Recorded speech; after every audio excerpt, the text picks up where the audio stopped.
Dr. Vanek, and the invocation by Police Chaplain Meade, and a moment of silence for the Porterville firefighters before you guys sit back down. Dr. Vanek?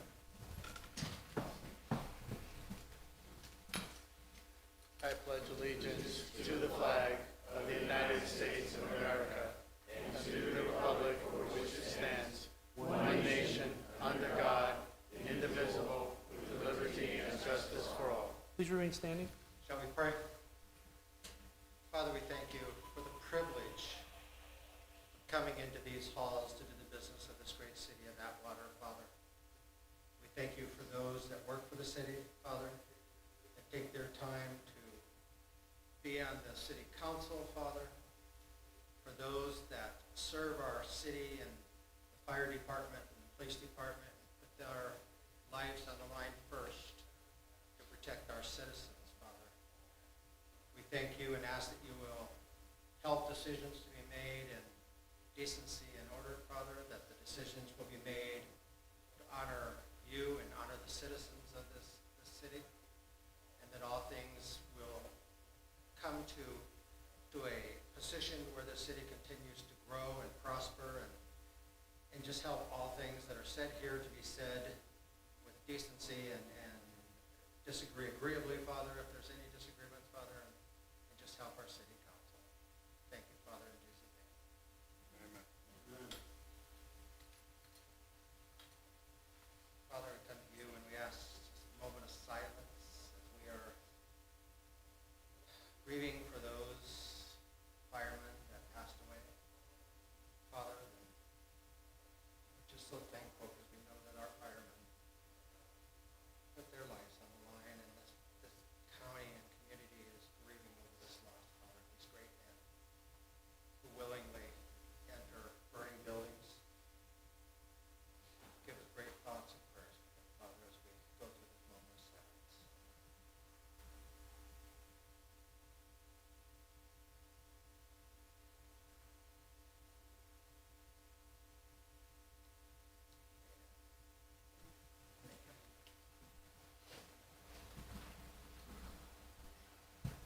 Thank you, Chaplain Meade. That was very nice for the Porterville firefighters who passed away.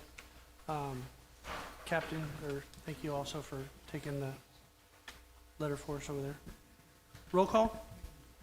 Ambrose, Here. Kale, Here.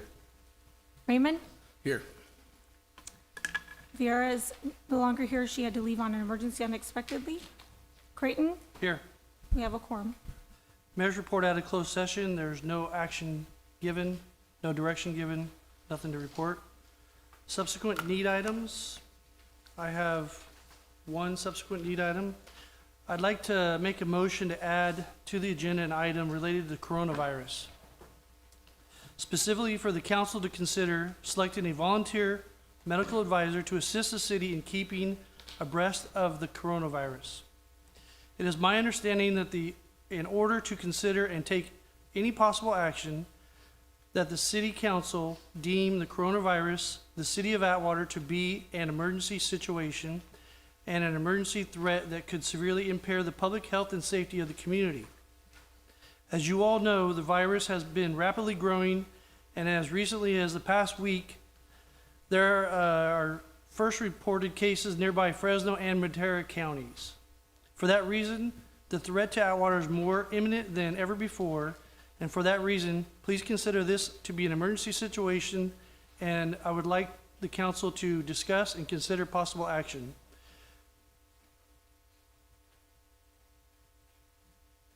Do I have a motion deeming the coronavirus to be an emergency situation?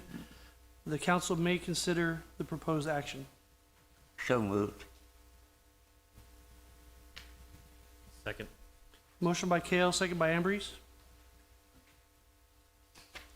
Call for it. Do we need it? No, this is just. Okay, just to put it on the agenda, okay. Okay, Call for the question? Ambrose, Yes. Raymond, To confirm, this is just to be placed on the agenda for further discussion? Yes. Yes. Kale, Yes. Creighton, Yes. motion passes.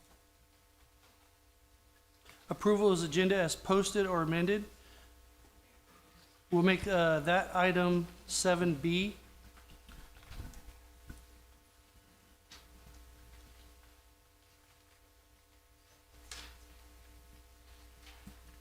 Mayor, if I may, that's gonna be 7B. Is that putting it on the consent calendar? No, that's behind the consent calendar. It'll be in the regular session. Okay. Does anybody want to pull anything at this Motion to time? approve the agenda as amended. Okay. Second. Motion by Raymond, second by Kale. Ambrose, Yes. Raymond, Yes. Kale, Yes. Creighton, Yes. motion passes. Ceremony matters. Today we were going to recognize Dora Anderson, but she's in the hospital. She can't be with us tonight. So we're going to be reaching out to her. I'll probably track her down where she's at, and any good wishes you guys want to pass on. I'll bring the nice plaque that we got for her and everything else, try to bring her some goodwill. So get with me after the meeting if you want me to say anything on your behalf to Dora. Presentations, monthly verbal report, Merced County District Supervisor 3 McDaniel. Welcome. Thank you, Chair. Thank you, Council. One thing I'd like to do is I'd like to suggest that the county maybe, or the city of Atwater, before you guys go and hire somebody, is maybe reach out. We do have a public health department with a public health officer that oversees the entire county. We're not hiring anybody. Okay, well, I just heard how it was. So I'd reach out with them and coordinate with them. We've already got strategy in place. You know, we do have Sierra Flight School that has a lot of our visiting our country out there, and we've already taken precautions and working with them directly. So I would just encourage you to reach out. Our director was actually the public health director for, trying to think of the name, one of the major cruise lines. So her and her assistant are very well at what's going on. So I would suggest you guys reach out to them. It's great information and they're on top of it. Also, I'd like to say that next month we'll be having the RCRC in-county meeting here. 37 counties throughout California will be here for 3 days, frequenting our restaurants, getting tours and seeing how we do things around here. So we're looking forward to that. It could be up from 45 to 110 people here visiting from outside of our county. Also, next week we'll be starting our budget review process and prioritization. We'll be opening that up to the public for folks who would like to participate or see what we have at the county and help us with that. So besides that, I think that's it. Again, please reach out to our public health department. They're on top of it and we have a plan in place. Any questions? All right, thank you. Consent calendar? Background information has been provided on all matters listed under the consent calendar, and these items are considered to be routine. All items under the consent calendar are normally approved by one motion.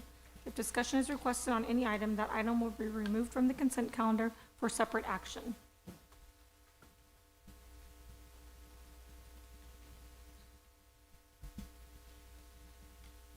Raymond?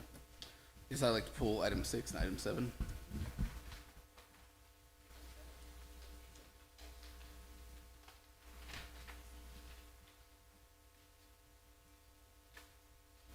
Any other items? Are there any members of the public like to speak regarding the consent calendar?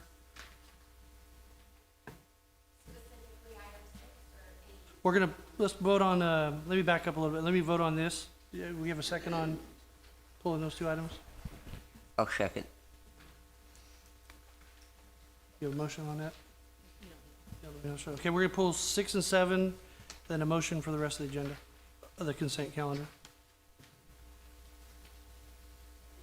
Then public comment on the consent calendar, but we're gonna pull 6 and 7. So if you wanna speak on either one of those two, we're gonna pull those out. Right now? No, we're gonna just vote on the consent first. Did you, or you wanna speak on something other than 6 or 7? No, on a different one. Okay. This is the time for a different one, right? Rich Miller, 334 Silva Drive, Atwater, also pastor Victory Baptist Church, 1280 Sierra Vista Street. I'm just wondering if you could give us, the council could give us more information on number 5. I did look at the packet. I understand that the property is going to be sold. I was just wondering if and what it's being used for currently. I was just wondering if we could have more background as to what the new owner is planning on doing with the property. I saw all the pros and cons, so I understand all that. I was just wondering if there was more information on what's going to be done with that property. I think Director Thompson?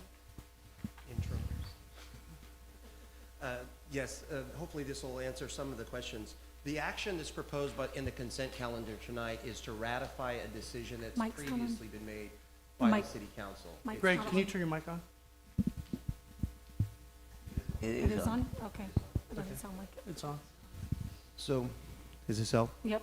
Okay. Thank you. So the action in front of the council tonight is to ratify an existing purchase and sale agreement. But I will try to give you just a snippet of background. The section of the facility that is adjacent to the property that is the interested party in purchasing it, it's a vacant channel right now, which is a bit of a blight and maintenance problem for the city. We're going to reserve not only the facilities that are within the area of the real property, but as the interested party applies for a site plan, just for some improved parking and landscaped areas, we're going to the city will receive a bike path and a new pedestrian path out of the project. So there was extreme public benefit in the trade-off for the piece of property, Thank you, which Ray. was not a part of the consideration of the purchase price. It's above and beyond it. Thank you, Ray. Item 6, we're going to close public comment and get the direction from the council what you want to do with consent calendar. Motion to approve the remainder of the consent calendar is posted. Second. Motion by Raymond, second by Kale. Kale, Yes. Raymond, Yes. Ambrose, Yes. Creighton, Yes. motion passes. Item 6, approving contract change order to general services agreement with Joe's Landscaping and Concrete, Inc. for the landscape maintenance district's Public Works Director Haddix. Raymond pulled this one, so Councilman Raymond, go ahead. It's going to present the item. Did you have a question, or? Well, with the regular item presentation, and then Okay. Director Haddix, you want to go ahead and give us a presentation? Good evening, Council.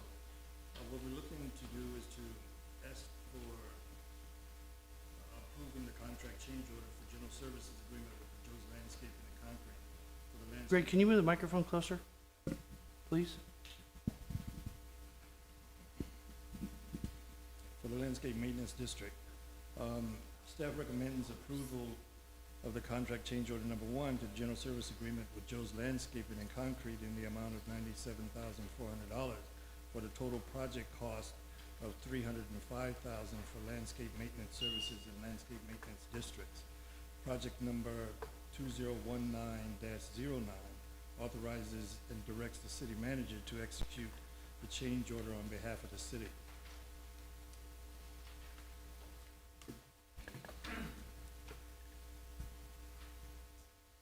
Public Works Director Haddix, do you want to talk about why the change order is necessary? Sure. I think that when we went into the contract for the landscaping, the districts hadn't been touched in a very long time, as we all know. And so the contract was let, the contractor went and did an initial cleanup of the area to get it down to the level to where they could maintain on a regular basis.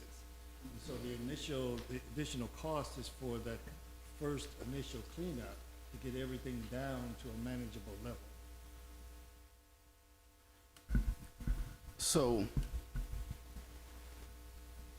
if I understand the original contract correctly, anytime there's going to be a change order, it would be brought to the council to approve the change order prior to the work being done. Is that correct? Okay. So a couple meetings ago, I think I went on a rant about constantly being change ordered to death, and here we are back in the same position. So my question is, how are we here again? Director Haddix? But I think the only reason that we're here is because the initial cost was covered in the contract, and this is additional to that. It was, when they brought it to me to look at, I shared with them at that time that I would not be authorizing another change order. they agreed to that. And so, we've spoken with the city manager, the attorneys, and we agreed to move forward with paying this change order with an understanding that we would not entertain any additional change orders for the rental contract. So when the city council approved the contract, we were under the understanding it was under the initial dollar amount. And that was everything. Now, I get getting paid for the work you do, don't get me wrong, but when we were told it's $1 amount, we approve it, and then we get hit with another $100,000 change order, you know, that puts us in a bad position, especially when we've been trying to get out of this type of situation. And yet, here we are again. And so, I mean, not quite sure, you know, how we allow this to happen. I mean, it's, how do I explain it? I want to know, okay, so who authorized the work to be done, the initial work in the beginning? The contract authorized the additional work. And how it was broken out into separate pieces, that then prompted the change order. But the initial is that the cleanup of those districts, along with the maintenance, was going to be a part and parcel of one. In the contract, it didn't specify that there would be an additional $100,000 for a cleanup. Right. So that part was not in the contract. So who authorized the work to be done, costing us another $100,000, is what I want to know.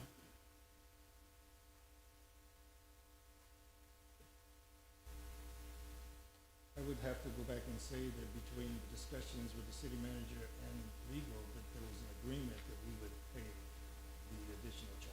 So just to clarify that, that was after, much after the invoices came in. That was not, and city manager and the attorney said we would have to bring it to council because this is above my authority. But it was after the work was already proceeded, and I think that's what Councilmember or Mayor Pro Tem Raymond is asking, is who authorized the original work? This, myself nor the attorney did not approve this prior to the work being done, I think is the question. So, can hold I- go ahead. on, Councilman Campbell. Raymond still has the floor. So if I understand everything correctly, which, correct me if I'm wrong, it happens from time to time, the change orders are supposed to be submitted from the landscape service, and then brought to council, and then approved by council, and then back to the landscape service, correct? So somehow this gets lost in translation, the work was done, from what I understand, the work was done, change order was submitted, so everything's backwards, so it's kind of everybody's fault here. I don't know how this wasn't caught or brought up to begin with. And it's kind of like if I were to hire a painting contractor to come paint my house, and they come and paint the house and they look at the roof and they say, wow, this needs a new roof. So then they replace the roof. Am I, as the homeowner, on the hook to pay for that roof when I didn't authorize it? I mean, that's basically where we're at. We do have the contractor here as well, if you want. I want to keep with the council right now. Are you need more? For now. Okay. Kale? Well, I guess my question is, so what I'm hearing is that these guys said, yeah, we'll go ahead and maintain it because it's a mess. And then they came in and cleaned it up and said, oh, you got here to clean it up now. Is that what they're actually saying? Because I have issues with that. Because if they are coming in and doing that maintenance, and they say, you need to do this before we get the maintenance in, and if you want us to do it, this is how much we would charge you to do it. That's what I would expect a good business to do. And they didn't do that. They, I don't know what they were thinking, but I think that now is appropriate time, excuse me, I wanna- Councilmember Carroll, I was gonna point out too that the cost, yes, you're absolutely right in the process and how it should be. One thing that we should note as well is that that change order on top of the contract cost still comes in under the 2-year contract bid. For the lowest, I mean, not that that changes the process in any way, the net cost. Okay, you're gonna have to repeat that. I didn't quite understand that. It's still gonna be under the $305,000, which was what the contract was for. Excuse me. The second bidder was 152, so it would, the 2-year, if the 150, the second lowest bidder, it was comparable to that on top of the change order. Oh, I see what you're saying. No, well, still have issues with it, with them doing The it. process. Yeah, okay. Gotcha. Amber, do you have any comments before I get back to you, Raymond? Not at this time. Raymond? Well, and I understand that it's still less, and the work we were getting was great. I'm not going to complain about that. It was the first time in a long time I wasn't getting phone calls telling me how terrible everything looked. So I'm very appreciative and, loved what I saw being done. But it seems lately again, we're almost back to where we started. I mean, it's not as bad, but you can see it starting to get out of control, and I don't know what the hang-up is on that. I mean, I don't know if it goes back to this item, we're sitting here without the information on some of these things, and just kind of want to be informed. I'll have the contractor come up now. If the council wants to ask the contractor any direct questions before I open it up to the public. Come on to the podium, Sure. state your name. Good evening, council. My name's Jaime Alvarado. I'm the RMO of the project. I think Councilman Raymond had a couple of questions for you directly. Oh, no, go ahead. I may be able to set the whole council's mind at ease if I can explain this whole process. So there was actually an initial pre-bid walk, which we went and evaluated the districts. Then after the notice to proceed, there was an additional tour, which I have documented. At that time, it was in a group agreement that every district needed to clean up at that time. So what we had done was, I had 2 separate projects going on. I had the monthly maintenance from the initial notice to proceed, from the commencement date of the term of the contract going on, and I had a cleanup crew going on, which is very, very detailed and documented from the very first date throughout the districts. I have before photos, after photos, progress photos, completion photos.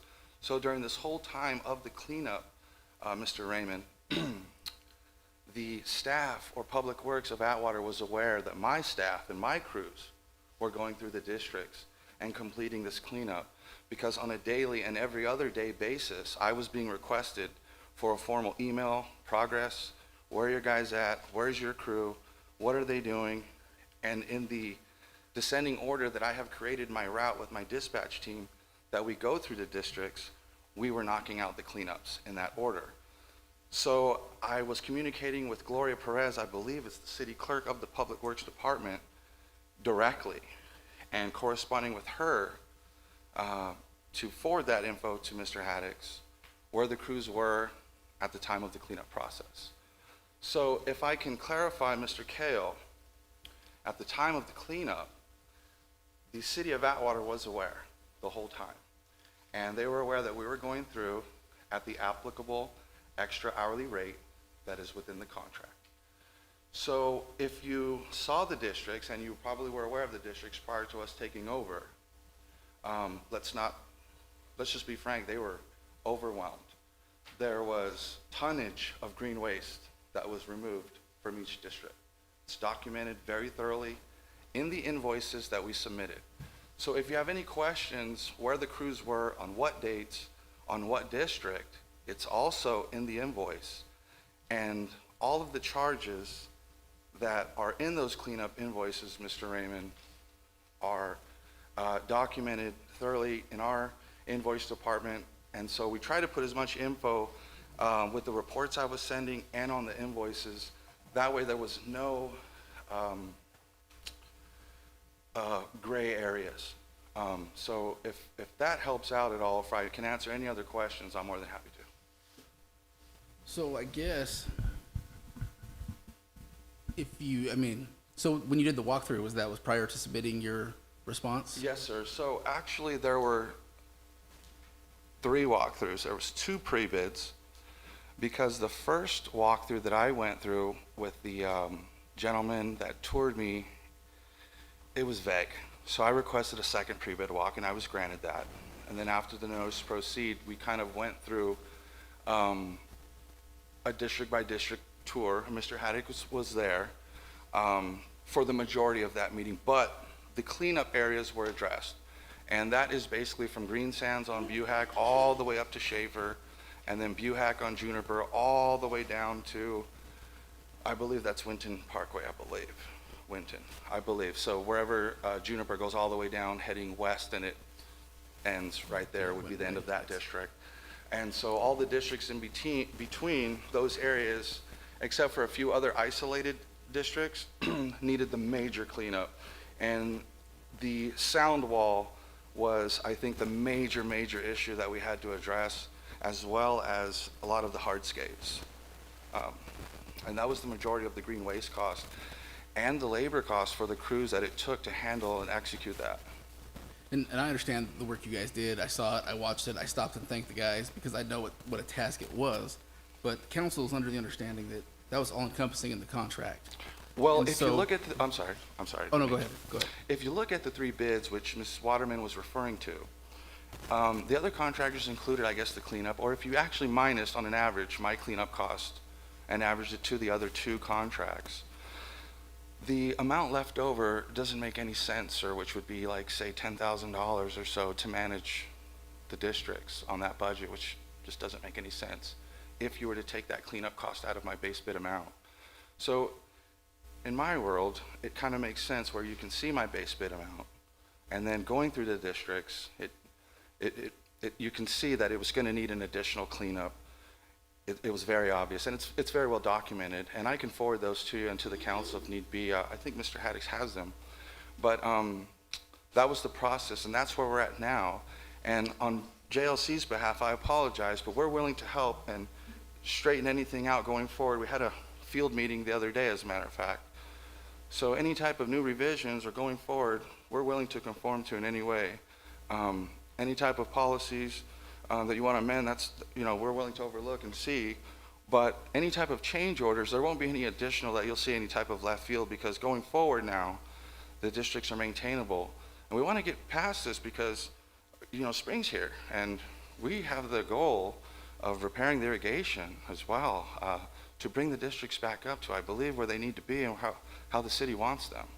I'd like to see new planters and flowers and things of such, and improvements throughout the districts. They haven't been touched in a while. So I want to get to the irrigation controls and the irrigation repairs, but I can't yet because we're in this stage. So I Cam? think, excuse me. So you went through 2 walkthroughs, and you went through 2 different walkthroughs, and then these were pre-bid walkthroughs, and then you submitted your bid. In that bid, did it include the cleanup? No, sir. My base bid amount did not include the cleanup amount. We did not actually tour with, I want to say, someone that had a very good understanding of the scope of work.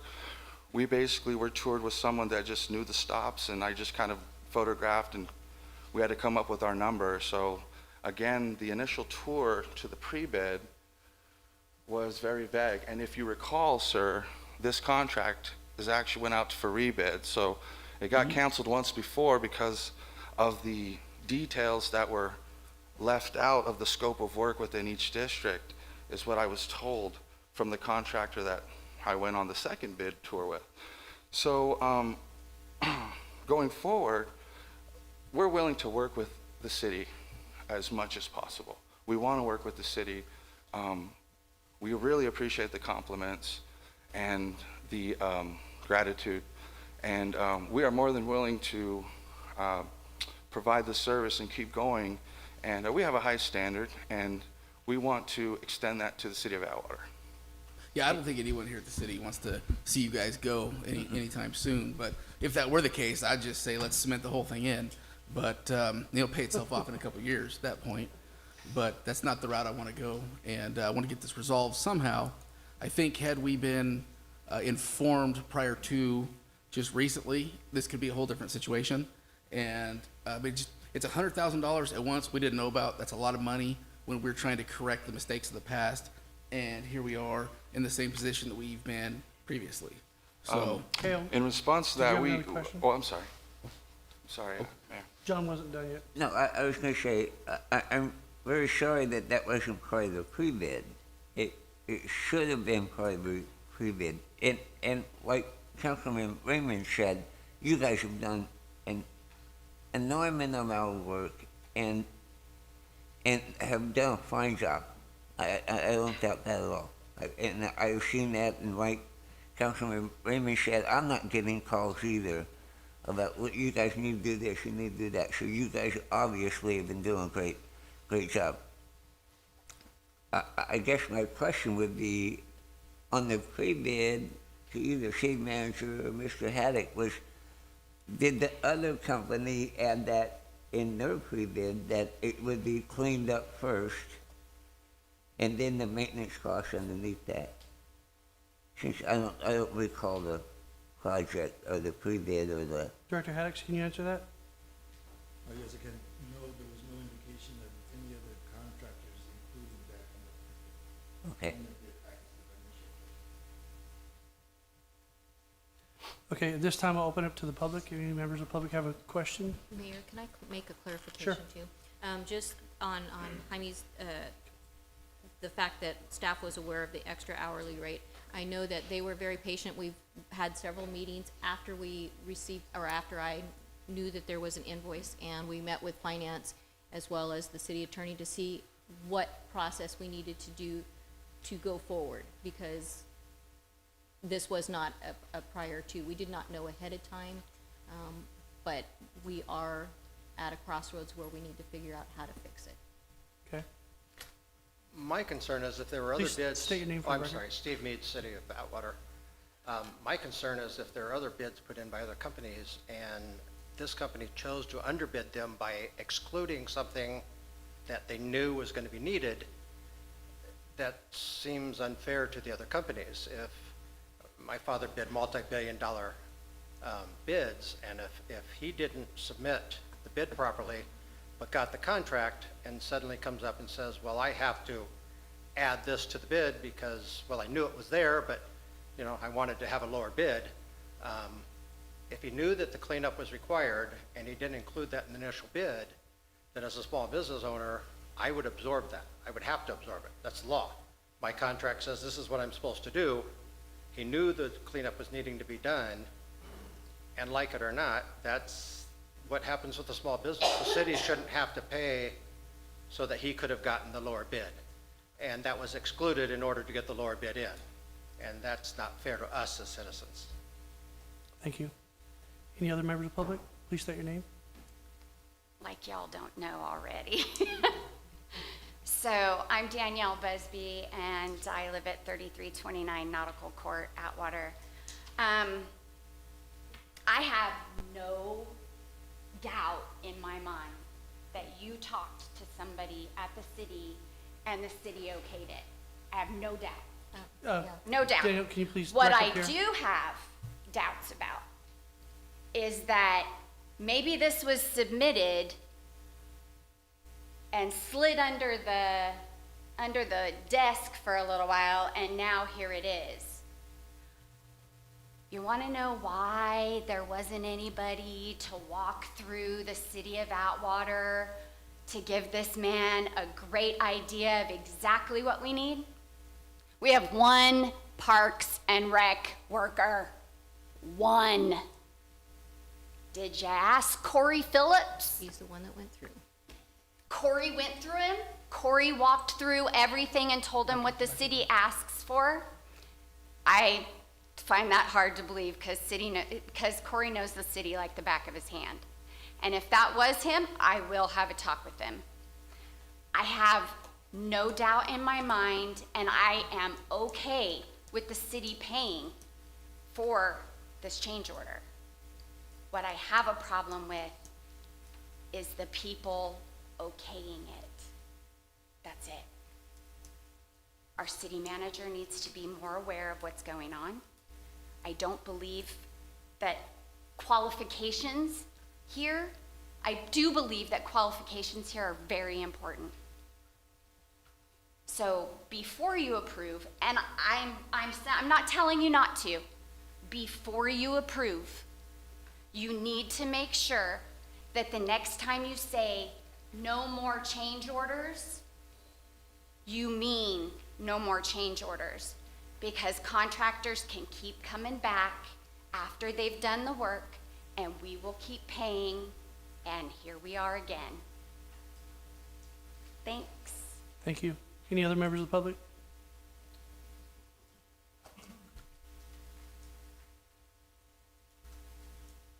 Rich Miller. So I agree with Councilmember Raymond. If you look at the whole agenda tonight, it's about change orders. And there's a concern there. And Mayor, you and I talked about this too when you stopped by. But here's my issue is my dad's been in construction doing insurance work for years. I feel for the company here because as the council member said, they've done a great job. But if he goes in and there's a fire and he bids it just to rebuild and not to do demolition, that's on him. He can't, my dad could not go back in as a carpenter and then say, oh, I thought you were pulling out all the studs that were burnt in this. I was just planning on replacing the studs. So to me, I don't understand why the company would assume that there wasn't going to be a one-time cleanup when they did it. My question, and this would go to, I guess, the attorney, is what is our liability as a city? Because if I understand the way the council member addressed it, and he's correct, that the council is supposed to approve it before the work's done, then at our church, if someone came to paint the outside and while they were there, they said, oh, but you know what, before we paint it, we need to scrape it. And I wasn't there, and someone else in the church was there, and they said, yeah, go ahead and do it. According to our Constitution, they don't have that authority. So they couldn't, even though they said yes, they didn't have the authority. So did people give the okay who did not have the authority? And if they did, what is our liability as a city to even pay it? Even though I feel for the company that did the work, what's our liability if you guys didn't approve it, which is the way it's supposed to be done, if that's correct? That's my question. Thank you. Any other members of the public like to come forward at this time on this item? Seeing none, we'll close the public comment. I do have a couple of comments I want to make. So listening, because I too want to know where we went wrong and what happened and why. I think all the comments are on point. I think the contractor clearly stated that one lower ranking employee and Public Works Director Haddix had met and were receiving these updates and approving these updates before it came back to this body, as Councilman Raymond said, for a change order.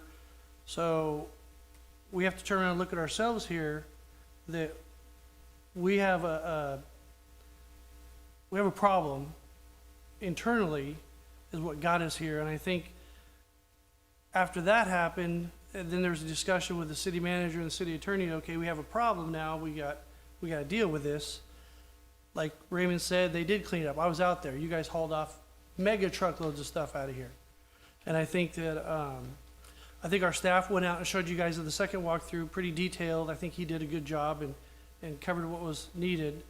I got another question. You're saying that it's time to do the sprinklers, and I'm seeing the weeds are coming up, and we're supposed to be on top of the weeds. Have we not been doing any maintenance? You can come on up. Are we not doing maintenance right now because we're waiting to get paid because we're 3 months behind paying you?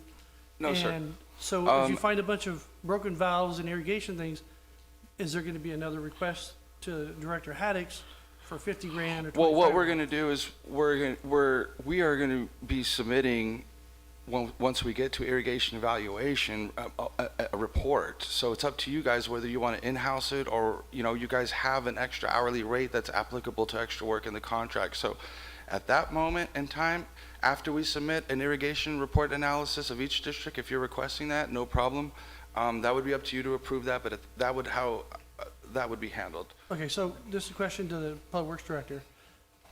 With that, and I read the proposals, what he just stated is in all the proposals, that if there's broken irrigation system, broken control valves, which either we're gonna have to find somebody, we only got one guy, or we're gonna have to pay them to do it, which would probably be cheaper and faster. There's gonna be another change order because from what I hear from staff that do the job in the field, there's a lot of broken valves, there's a lot of broken sprinklers. So here, we're behind in paying them, so we're doing a change order, but we're getting ready to roll into the next one. So why didn't we where are we at on this? Because once he starts going out and turning all the sprinklers on, and you start seeing all the water going down the street from these irrigation districts, they gotta fix that. Or we gotta fix it. You don't have any guys to fix it, so they're gonna probably end up fixing it. Then you gotta go to the city manager to get a change order to come back here. What's your plan? So the Parks Department has a couple of people that work on irrigation, plus the fact that last year irrigation was operating.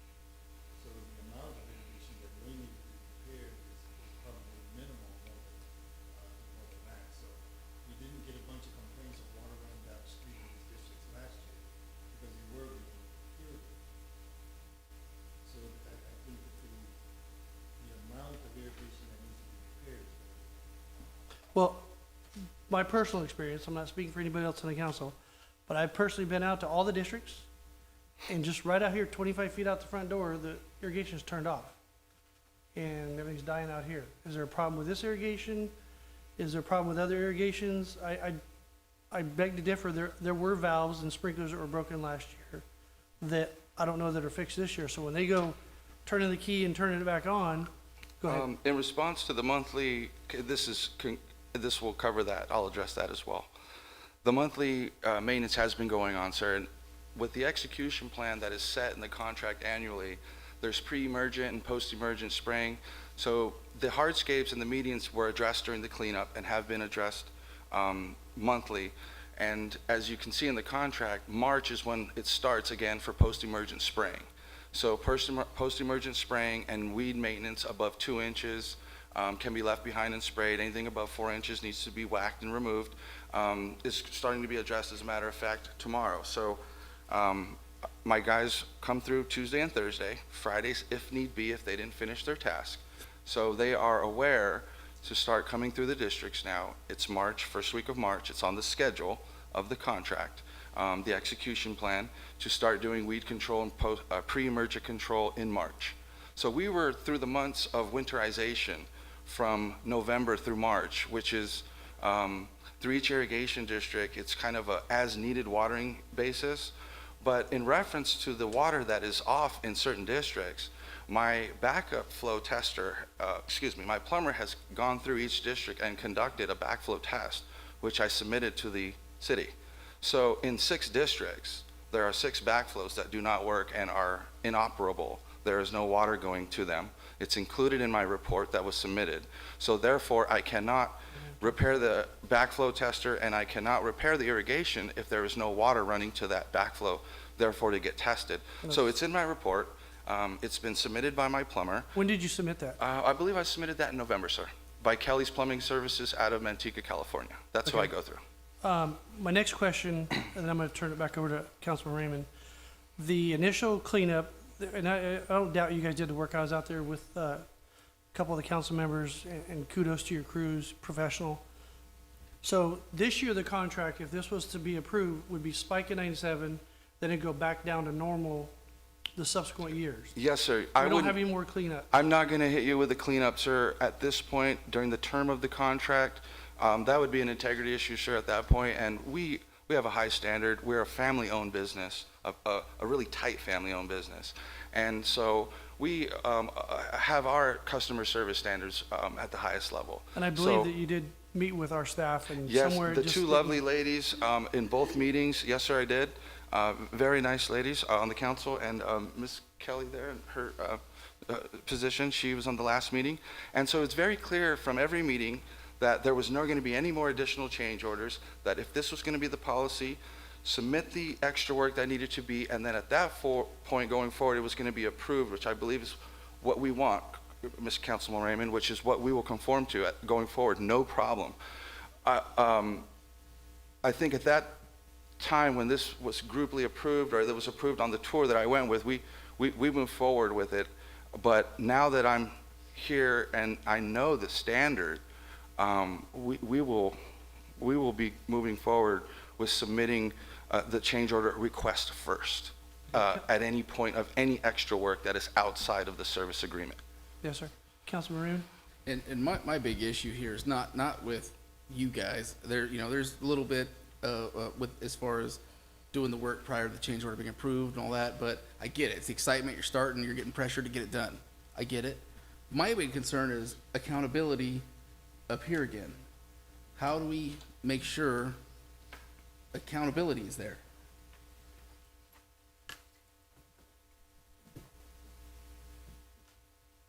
I think the one thing for Public Works is, I'm taking responsibility for this oversight.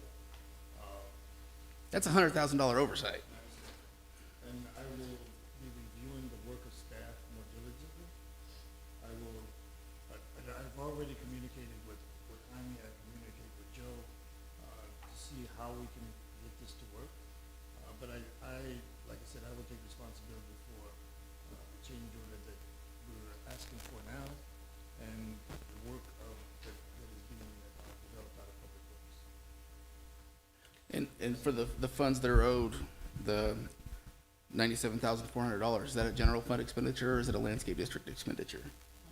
Because that becomes another problem when we've been playing catch up on that, and now here we are having to shell out the extra 100 again without knowing about it. So at this point, I'm beating a dead horse, and again, appreciate the work you guys are doing a great job. Thank you. We don't want to lose you, but at the same time, there has to be accountability on our end as well. Okay. So it's a give and take. So Let us know how we can help going forward, and we're going to communicate with Mr. Haddix, of course, very diligently. thank you. Okay, council, what's your pleasure?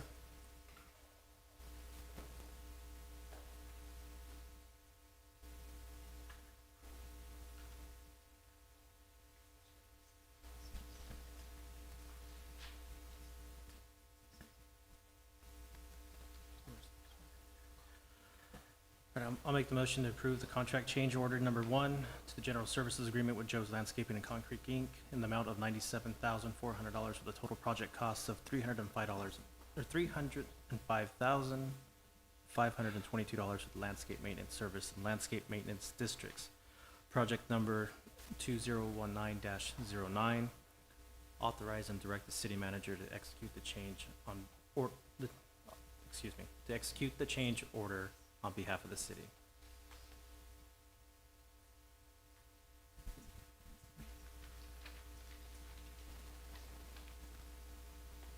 Motion, second? I'll go ahead and second it, call for a vote. Motion by Ambrose, second by Raymond. Hale, No. Ambrose, Yes. Raymond,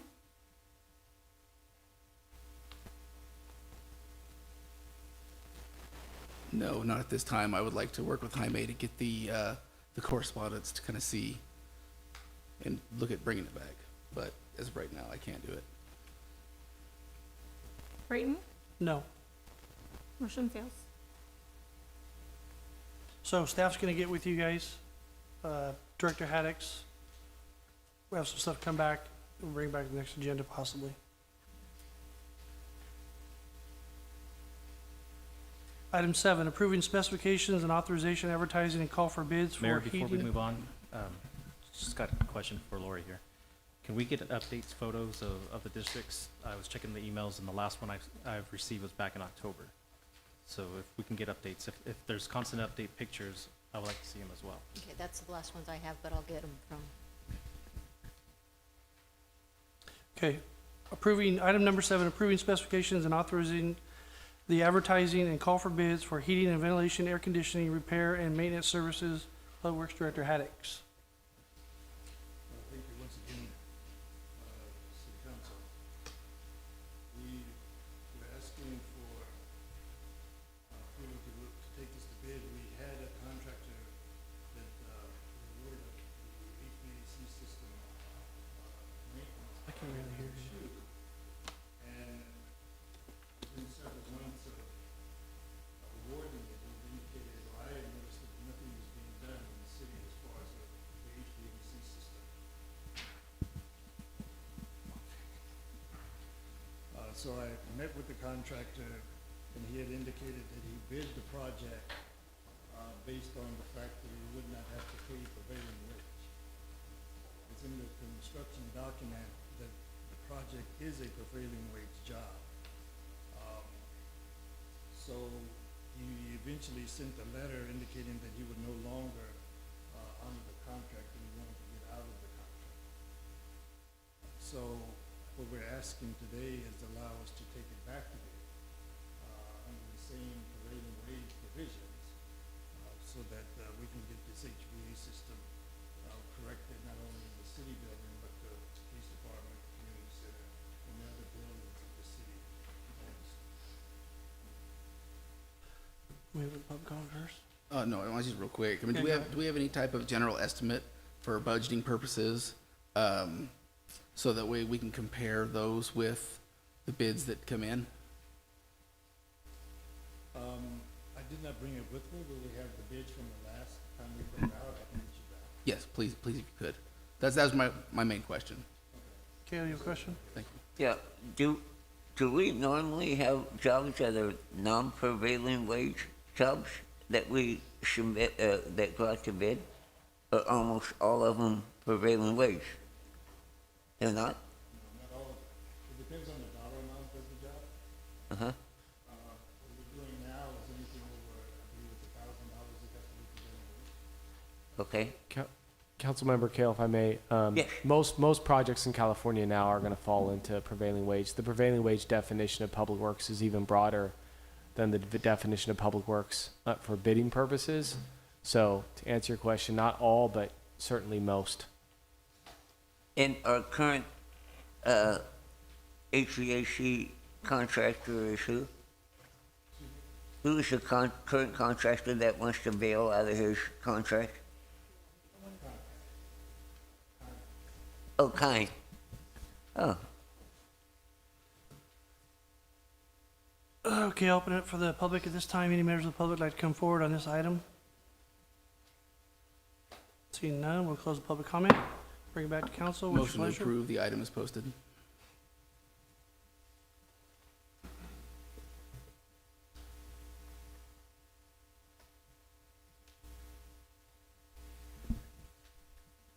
Second.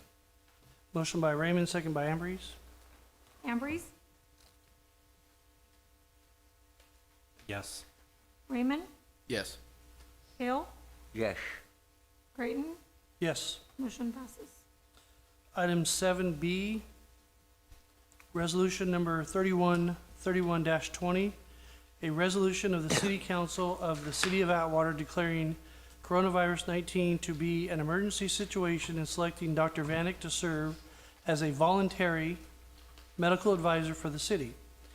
Whereas in December 2019, an outbreak of respiratory illness due to novel coronavirus was first identified in Wuhan City, Hubei Province, China, and has spread outside of China, impacting more than 75 countries, including the United States. And whereas on January 23rd, 2020, the National Centers for Disease Control and Prevention activated its emergency response system to provide ongoing support for the response to the coronavirus across the country. And whereas of March 4th, 2020, across the globe, there were more than 97,000 confirmed cases of the coronavirus, tragically resulting in more than 3,000 deaths worldwide. And whereas of March 4th, 2020, there were 129 confirmed cases of the coronavirus in the United States, and more than 9,400 Californians across 49 counties are in-home monitoring based on possible travel-based exposure due to the virus, and officials expected the number of the cases in California to increase. And whereas of March 4th, 2020, there were 53 positive cases, and as of March 6th, 2020, just 2 days later, there were 73 reported positive cases in California. And whereas of March 6th, 2020, there have been 10 deaths reported in the United States, and whereas it is now being reported that jurisdictions within neighboring Fresno and Madera counties are each reporting their first corona case. And whereas in response to this emergency public health threat, the city of Atwater and its first responders have been working in close collaboration with the California Office of Emergency Services and the Merced County Public Health and Healthcare providers to monitor and plan for the potential spread of the coronavirus to the city. And whereas the city of Atwater's first responders have also been in regular communications and coordination with Merced, operational area first responders in preparation and emergency planning, and whereas the city of Atwater is prepared to implement its emergency operations plan and other emergency protocols should that be necessary. And whereas the city of Atwater has prepared education and outreach materials, both online and in print, to help educate its residents and the emerging threats. And whereas even though the city of Atwater and its first responders have taken significant measures in addressing and preparing against this emergency public health threat concern and to preserve the public health of its residents, the city council finds it necessary to select a voluntary medical advisor to help the city further respond to this emergent threat. And whereas by selecting a medical advisor for the city's coronavirus assessment and potential emergency response, it will help ensure the city's actions are informed by a medical professional tasked directly by the city or as opposed to other public agencies to advise the city on the latest medical information concerning the emergent threat.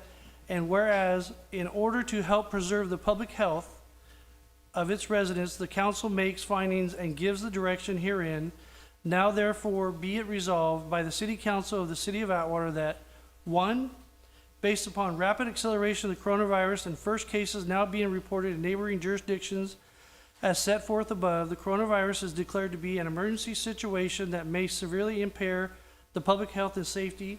And 2, Dr. Vanek is hereby selected and tasked by the city to serve as in a volunteer advisory role to the city manager as needed, as a resource to help ensure the city remains informed by the latest medical information.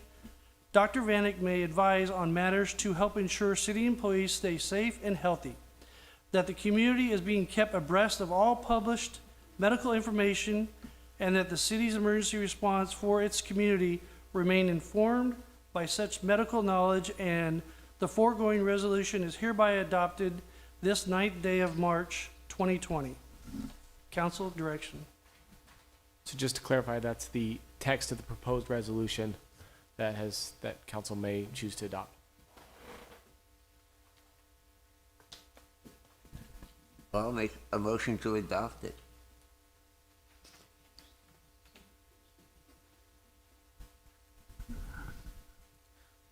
Second.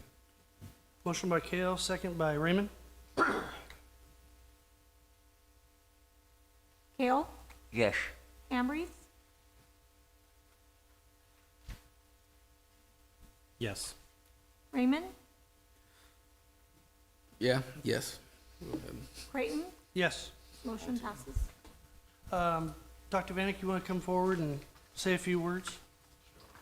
I want everybody to meet Dr. Vanek. Hi, folks. My name is Dr. Edward Anthony Vanek II. I'm an orthopedic surgeon. I have a practice here in Atwater. I serve the whole Merced community, and actually a little beyond. And I've been concerned and hope to act as a liaison between the medical community and our town, so that when I can turn medical knowledge into layman's terms so you guys understand it properly, and then also be able to give you, the latest of what's going down. I've had some concerns, so that I'm kind of hoping that we can establish some plans. And it's just a thought process, not really moving any money or anything else like that. But the thought process is, if A happens, then what do we do? If B happens, then what do we do? So to kind of avoid maybe what we just heard with the contract, we have some clear pathways so there's no confusion. I'm concerned for our police force. First time an officer gets infected, we can lose our whole police department. What are we going to do? So things like that. Any questions? Council, you have any questions or want to make any statements? No? Thank you very much. Welcome aboard. Thank you for your volunteering service. You're welcome. Item 8, approving contract change order construction contract with Taylor Backhoe Service, Inc. for Fruitland Avenue Reconstruction Project, Phase 1 project. Director Thompson. Good evening, and thank you for your consideration of this item. I just want to be clear with council to make sure that you're understanding the nature of the request. In this particular case, we're mending two different activities into one change order, so we can help avoid doing exactly what you were concerned with in the first place, which is repeating change orders. This is being driven primarily by a change to the work that we requested from the contractor. So in this particular activity, one of the key items that's identified here, not the only one, but a key item that's identified here, is the installation of a speed bump in Fruitland Avenue. So the speed bump is a result of multiple requests that we have received on behalf of the public to implement a traffic calming measure. I know that I have spoken with the engineering division here at the city of Atwater to do research on implementing a citywide speed traffic calming measures that we can implement into our standards and into the municipal code.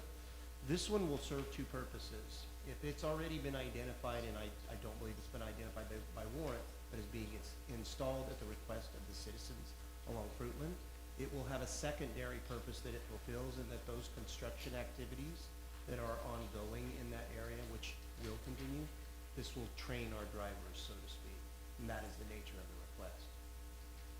I'm available to answer any questions you might have. Council, you have any questions? So just for clarification, this work has not been done yet? Correct. Okay. And it's mixing two different projects? Well, we have an ongoing construction project along Fruitland Avenue Correct. currently.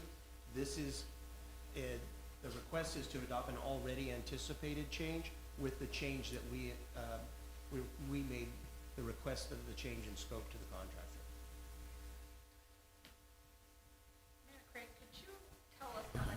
Excuse me, please, if We'll you open will- it up to public comment in a minute. It's a typo of the number.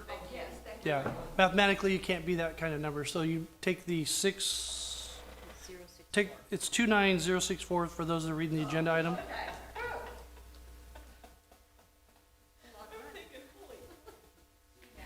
Yeah.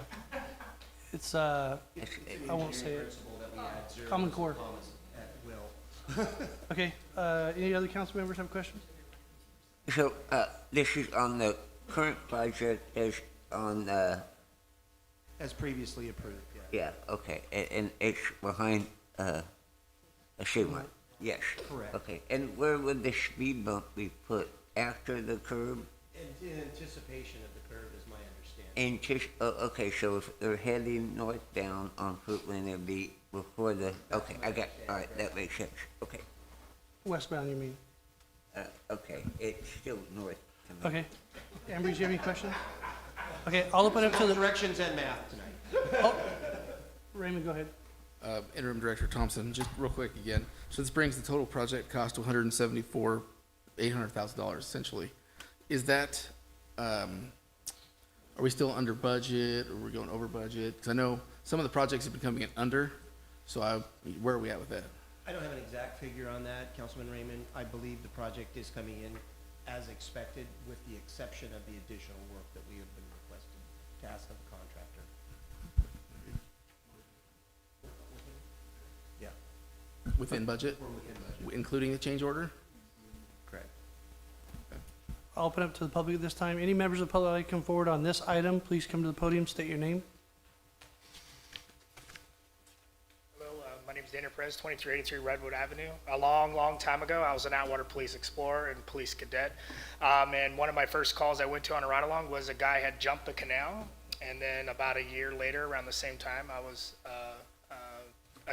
on a ride-along again, and another guy jumped the canal. And so it's really bad and nasty, so I'm in favor of putting that speed bump there. You know, too many times people think they can do it, but they obviously can't, so thank you. Thank you. Any other members of the public? Seeing none, we'll close public comment, bring it back to the council. What's your pleasure?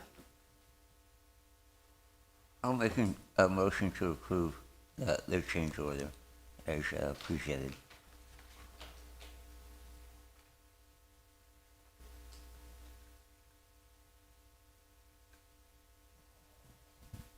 I'll second. Motion by Kale, second by Ambrose. Raymond, Yes. Ambrose, Yes. Gale, Yes. Creighton, Abstain. Motion passes. Item number, yeah, we're going to take a 5-minute recess at this time.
And they're catching things before I do, so that's a good thing, because they know that we don't want to do the project, finish it, and then come back and rip the road out.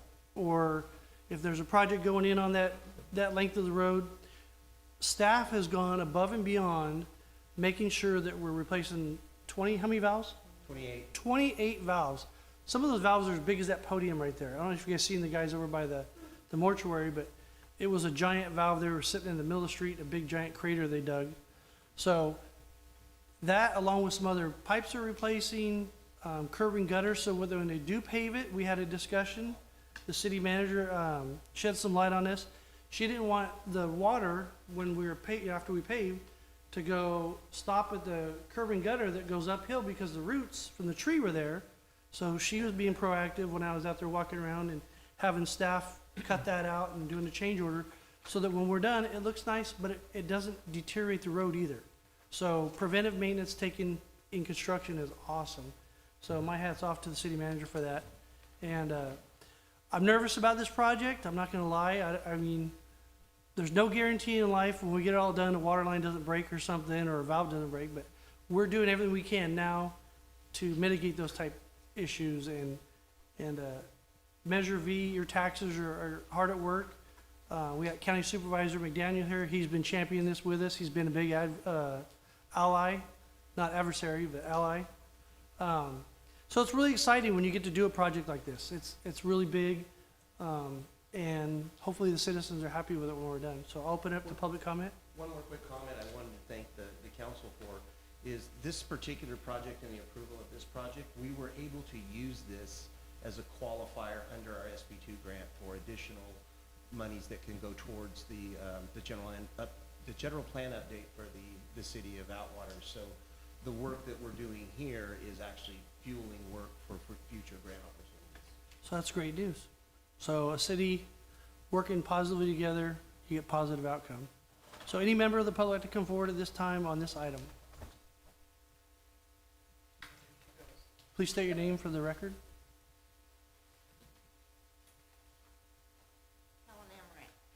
I'm glad to see it's going to a local contractor.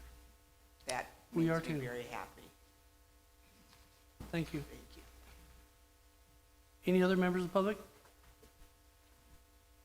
Seeing none, we'll close the public comment. Bring it back to the dais. What's your pleasure? I'll make a motion to approve the contract order number 2 as per written. Mr. Kale, would you also like to include the services agreement, work authorization number 3? Oh, That's and the engineering and yes. design. Yes. Sorry, didn't read it all the way through. I'll second that. Motion by Kale, second by Viera. Ambrose, Yes. Viera, Yes. Raymond, Yes. Hill, Yes. Creighton, Yes. motion passes. Verbal annual report, Atwater City Fire Department. Chief Slate.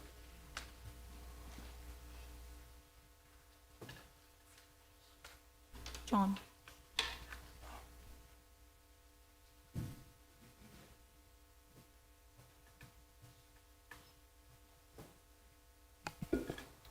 Mr. Mayor, council members, John Slate, Battalion Chief here at CAL FIRE, Atwater City Fire. I'll make this short and sweet. Come January, I've been here 1 full year as the Battalion Chief here in the city, and it's been a big learning curve, and I love it. And a lot of good people, great community. Look forward to many more to come. But I promise I will not talk about any change orders. None of those. Sorry. I just said it. Oh. All right. So,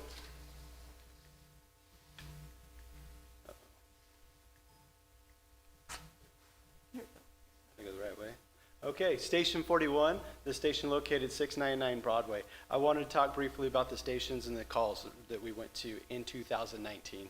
Very, very busy. We're up about 8%, which doesn't sound like a lot, but that's 1 call a day extra. That's around 300 extra calls. So alarm soundings, cover assignments, medical aids. Station 41 ran 1,974 medical calls. That's 75% of their calls. very, very busy. Structure fires, kind of a high-risk, low-frequency call, around 25 calls there for structure responses. And the other station actually ran the same amount because when it's a structure fire or emergency like that, it takes both pieces of equipment. You have two pieces of equipment responding out of the city. So don't let the numbers fool you. Out of 2,611 calls that Station 41 ran, or the equipment out of Station 41, some of those are the same calls that were run by the other station. So all in all, around, what are my numbers? Both stations combined, 4,247 calls. Very busy. Station 42, the other called, not quite as busy of a station, 1,636 calls total. So medical calls around 951, so around 75%. So evenly matched. Very, very busy station. So if you look at it total with equipment responding in the city, almost 4,300 calls.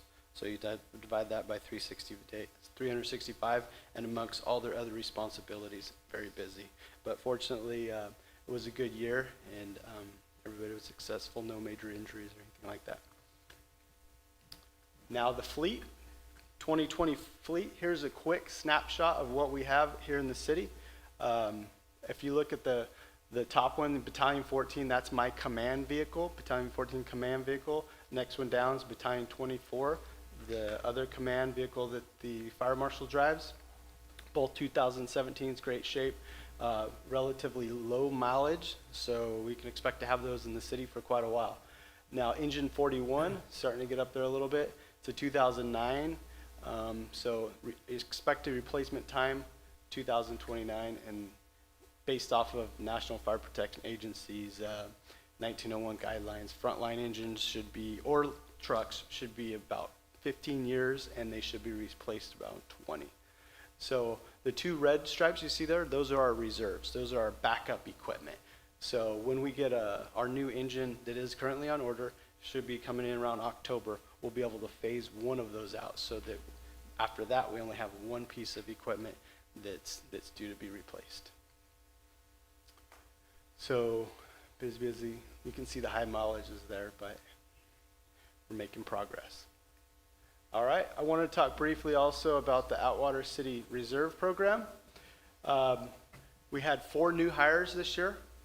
However, we had 6 separations, so we ended up with a total of 6 active reserve firefighters.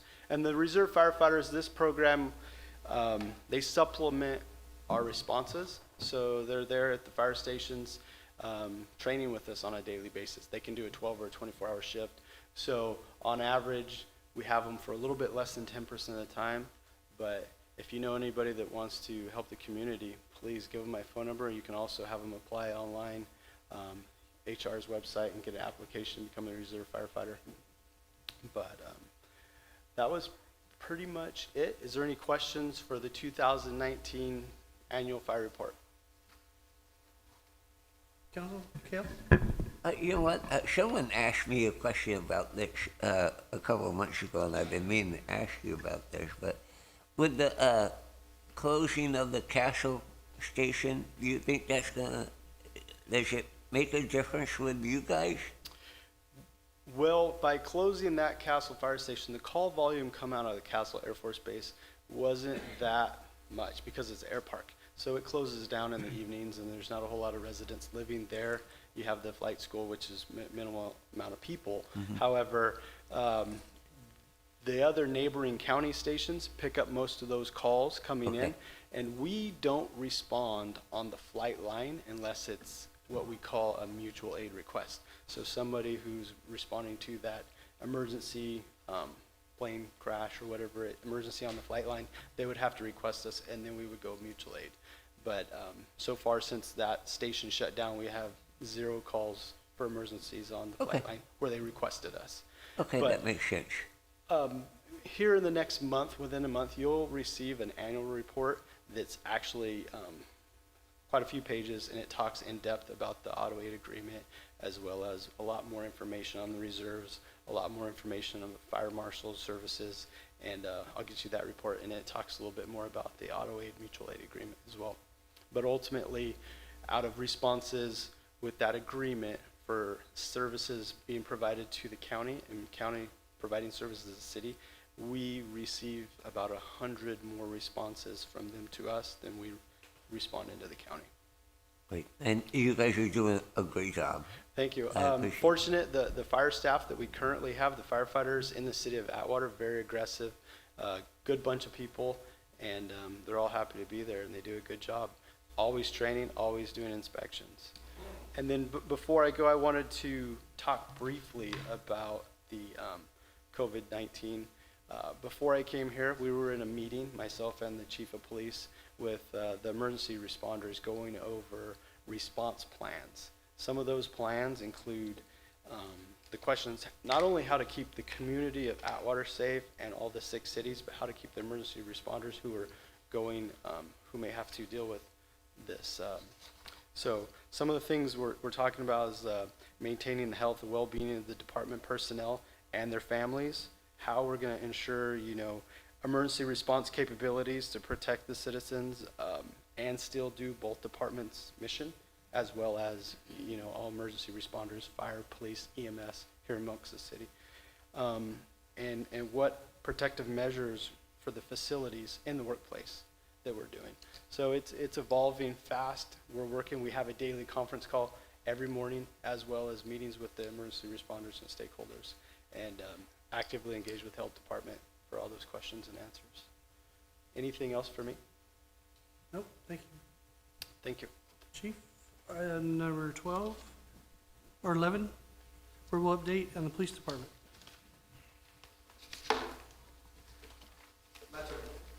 All right, it's a bottom. Oh, cool. This was a deliverable I promised to you guys when I got hired a year ago. Time flies when you're having fun.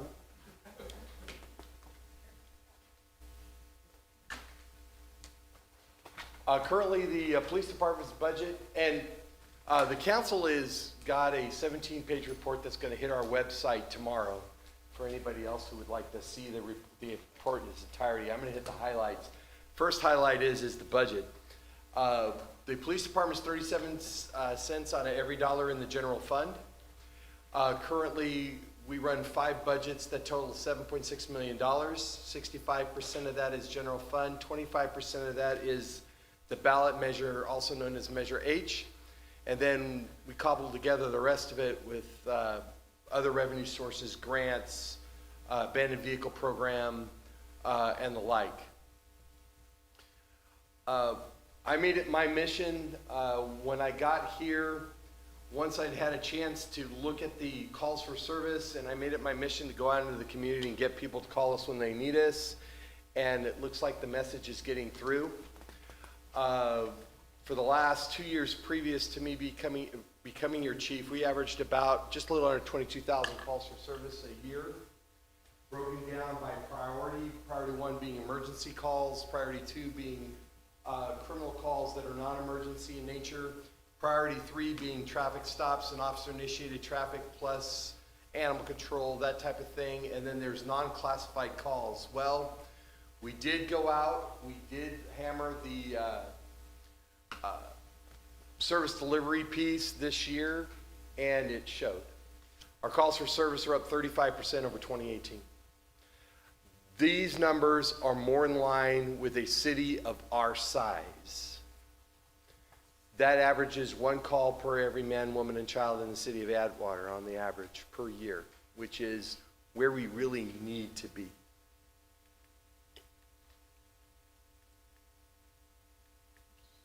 Yeah. I lost my slide. Okay, so that slide isn't that.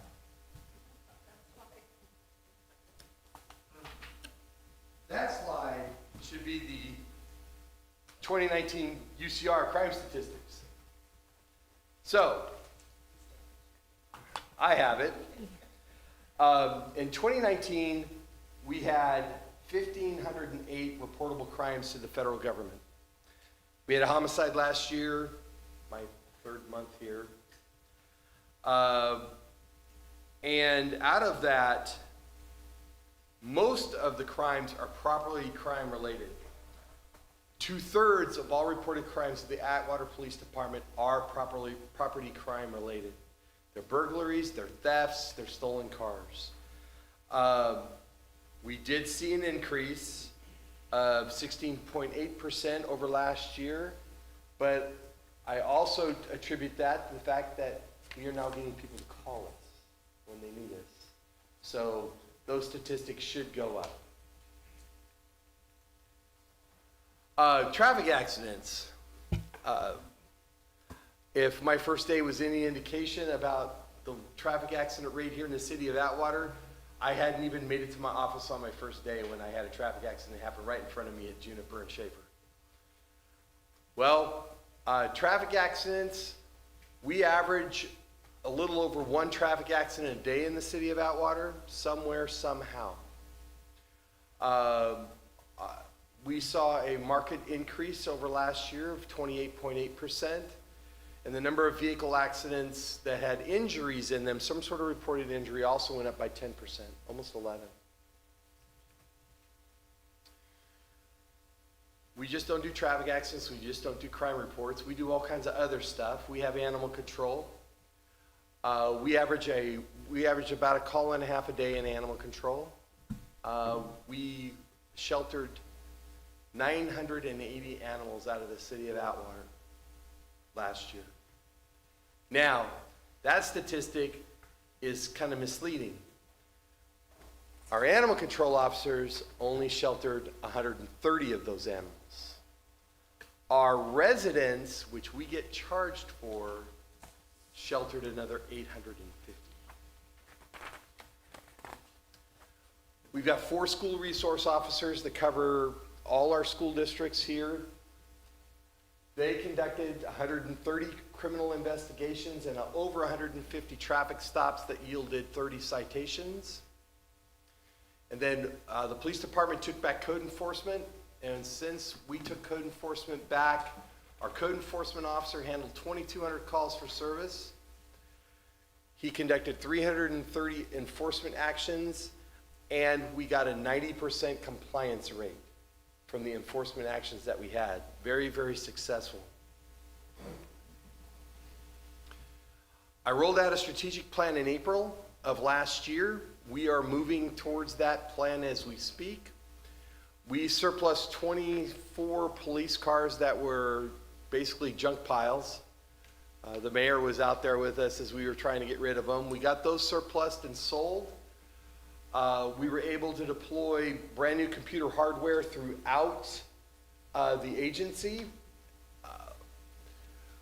Our radio system, with the new county radio system that is supposed to deploy this year, we finished the procurement, thank you council, of a lease purchase that allowed us to be compatible with the new system. That is being installed as we speak. We did, with your help again, the Enterprise Fleet Replacement Program. We initiated that in 2019. We received our first vehicle last Friday. 3 more are en route.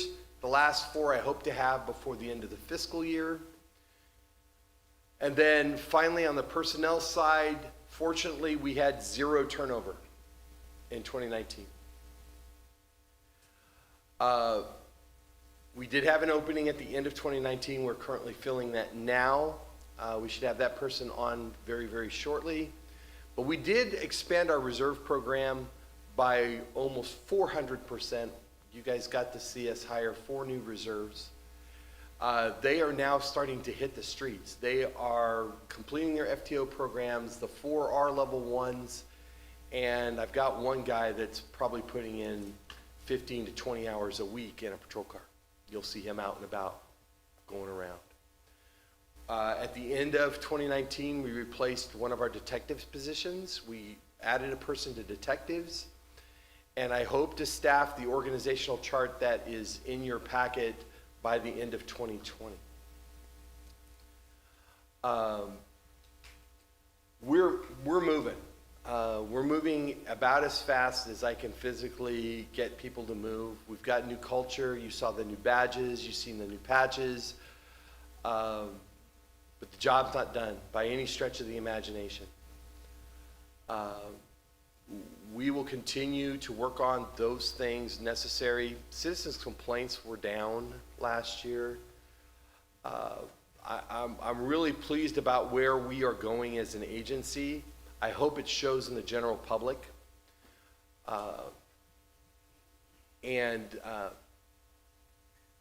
Thank you. The community, the council, city staff, my boss, we're doing really, really cool things. And 2020 looks really, really good, and I hope that our 2020 annual report will show a lot of stuff completed. On COVID-19, we are participating in the daily conference calls. We are prepared to take care of business if business needs to be taken care of. We're starting to order supplies from caches throughout the state, and our goal is to keep our people healthy. One thing that you need to also remember, more people get killed by the common flu than will be killed by this virus. And our police officers not only face those viruses, but we face hepatitis, and we face HIV, and we face tuberculosis. So it's kind of an all hazards threat type mentality with us, and we're going to make sure our people have the equipment necessary to protect themselves. With that, I'll take any questions if you have them. Council? I've got a few. Animal control. Yes, sir. What was the numbers? We brought in 180, and then We brought in 130, and our citizens brought in 850. Okay, so the previous council and this council, we've been trying to get those numbers down. Are we doing licensing? Is that all cats? Is that all dogs? Where are those numbers coming from? If you have a 95301 zip code, we get billed for that, or is it? How do they know who's from Atwater? Because they do it themselves. It's by zip code, unfortunately. So our zip code encompasses McSwain and some other areas. They try to lock down street addresses with these. It's not a perfect science. So my question is are we licensing animals? You know, I know when you started animal control, that I had a couple of discussions when we were rolling out pretty heavy. There's a few people that have 6, 7, 8 dogs or 10, 11, 12 cats. That's way more than they're supposed to have in the city. Well, what are we doing about that? And we're starting to drive these numbers down. These numbers are down over 2018, 2017. We stopped taking cats as far as animal control police officers or animal control officers go. Cats are community animals. The feral cat program have to come back at the budget time. There was some anomalies there that I wasn't comfortable with, and I shut it down. We did deploy microchip readers, so we are now, if our animal control people get to it and they are chipped, we are getting results back. So I hope to drive that piece down. The rest of it becomes public education, because there really is no limit to the fact that Councilman Vieira could pick up a dog in her front yard and run it out to the shelter. We're going to get charged for that. And what I'm trying to hope to do this year is I want to do licensing clinics and I want to do vaccination clinics. And I need to team up with our vets here in the area, in the city and in the area to make those things happen. And we hope to do those this summer. It really is a public education piece. I'd like to see something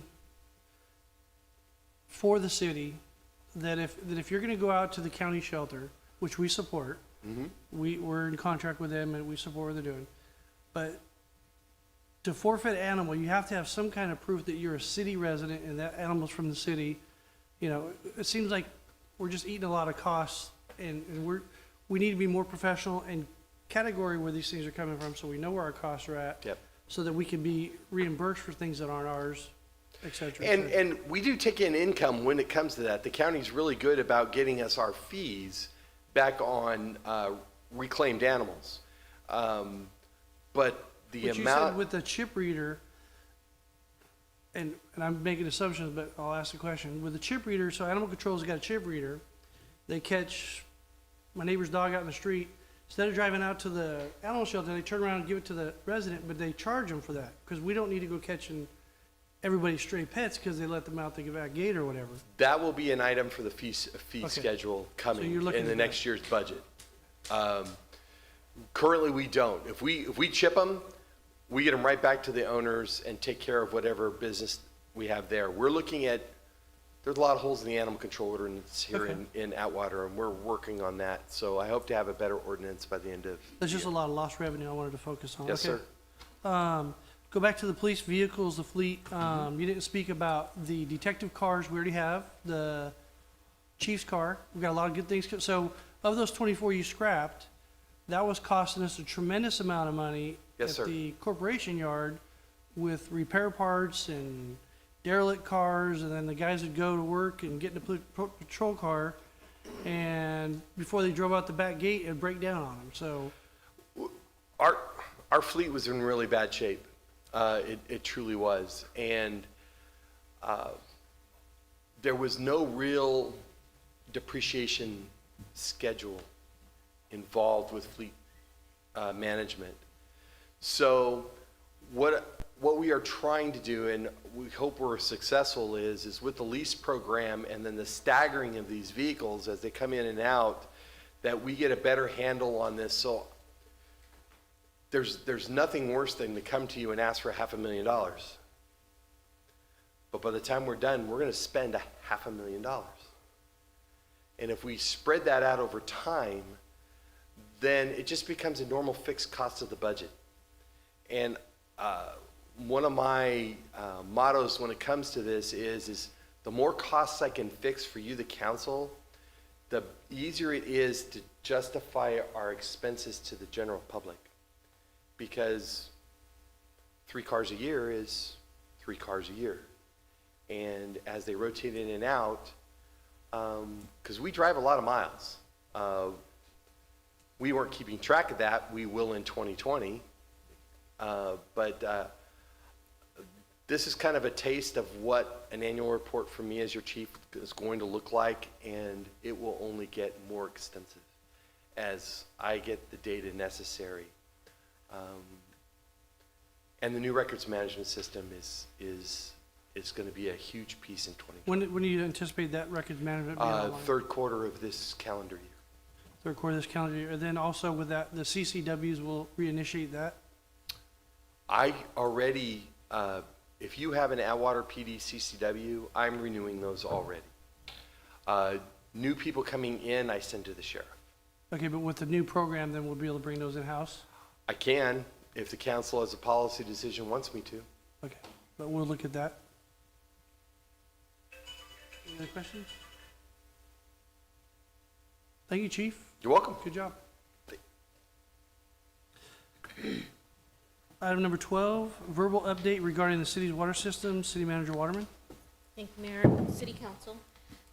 With the recently adopted resolution declaring the TCP and the city's wastewater system to be an urgent matter, citywide concern, the council demonstrated the importance of deeming the TCP remediation to be a public improvement project of the highest priority, and directed staff to prosecute the work with time being of the essence.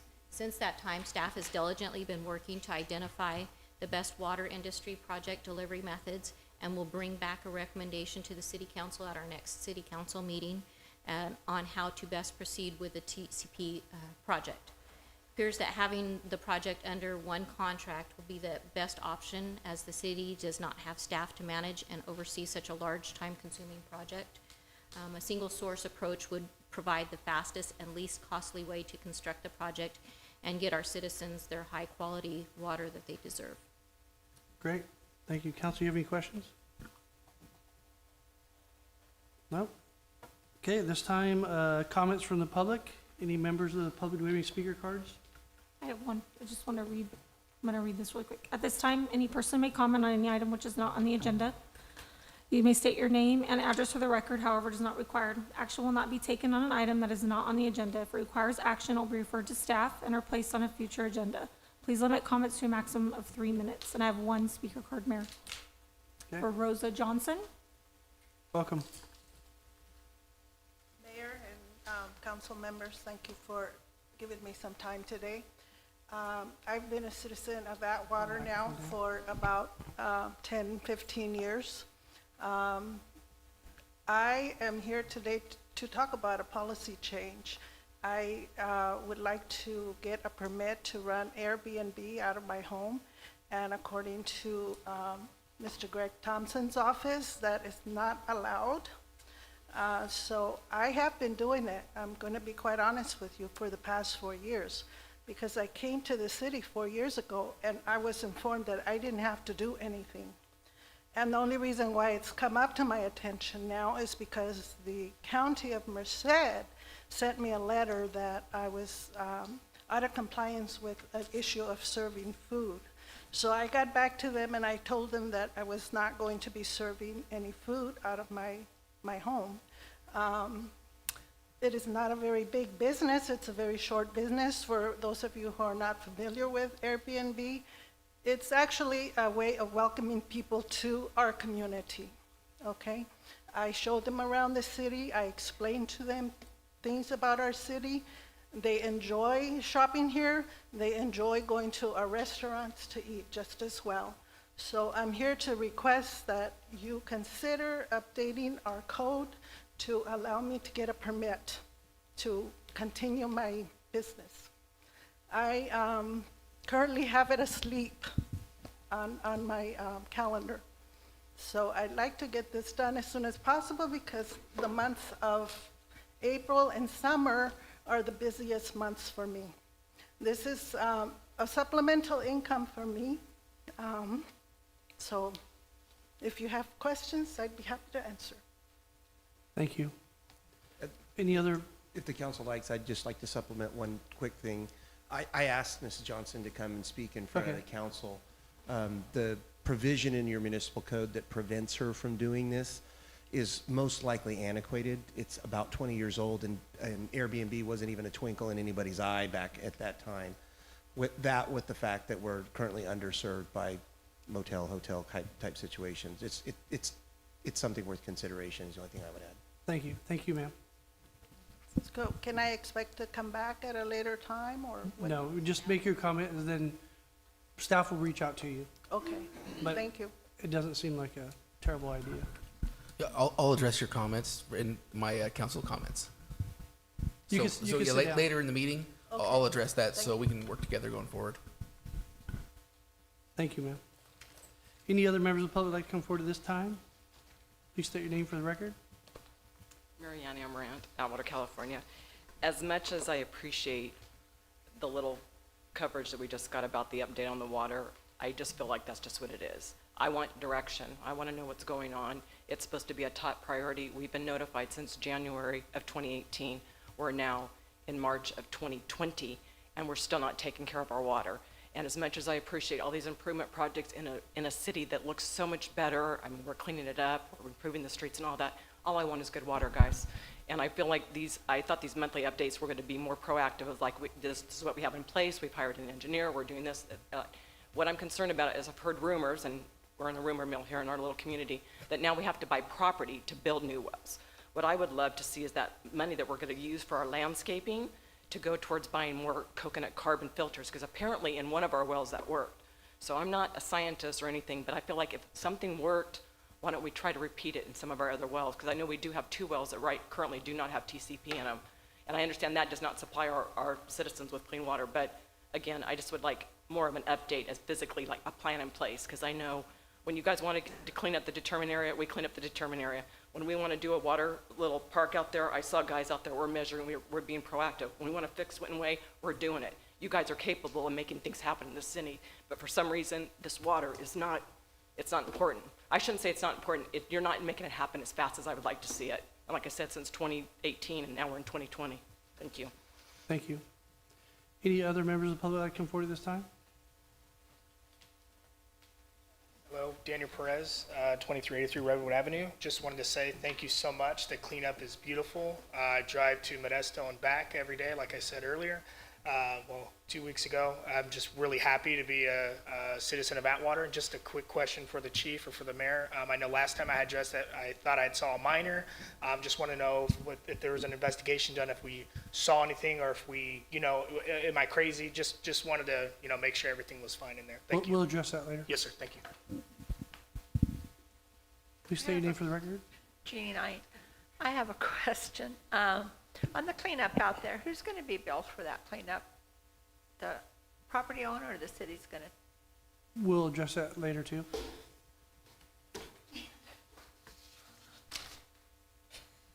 We got homework. We're getting homework. That's good. You'll get your answers before you go home. Any other members of the public like to come forward at this time? Seeing none, we'll close the public comment.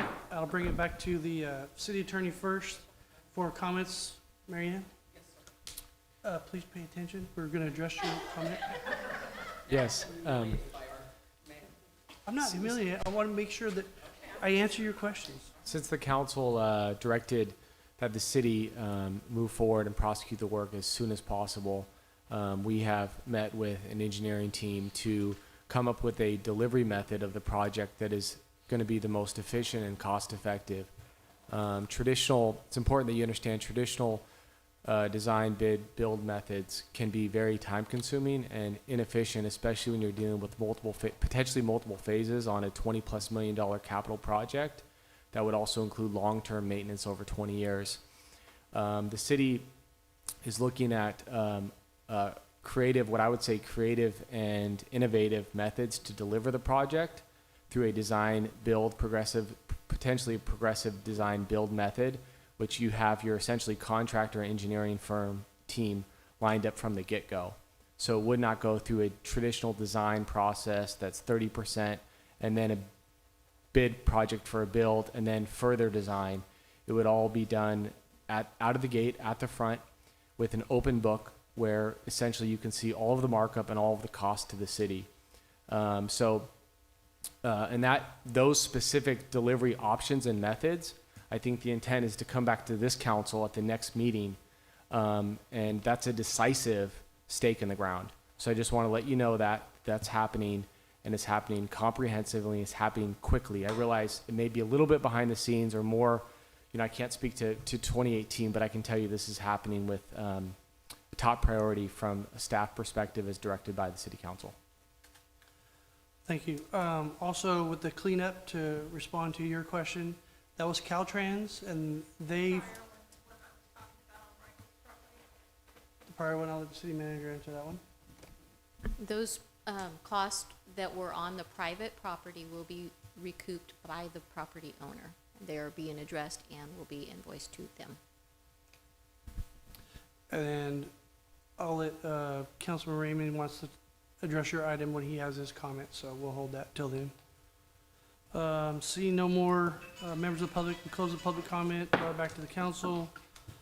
Verbal update regarding city council matters, verbal update regarding city attorney appointment and possible direction. I'm going to recuse myself. Thank you.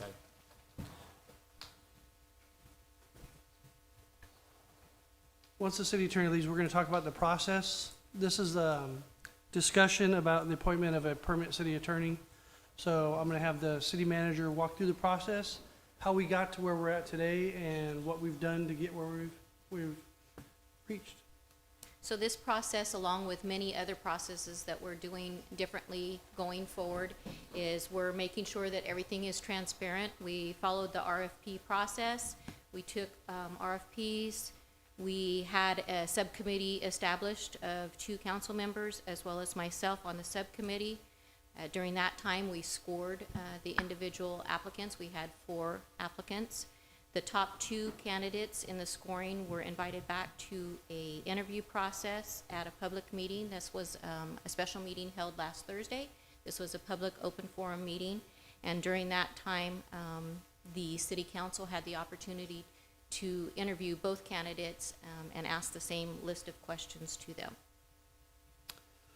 So that's how we got where we're at today, and there was a firm that was selected, Myers Nave, by the council. They were scored the highest and chosen, and now it's up to the council to make a decision and give direction on executing the agreement and contract, which we bring back at a later date.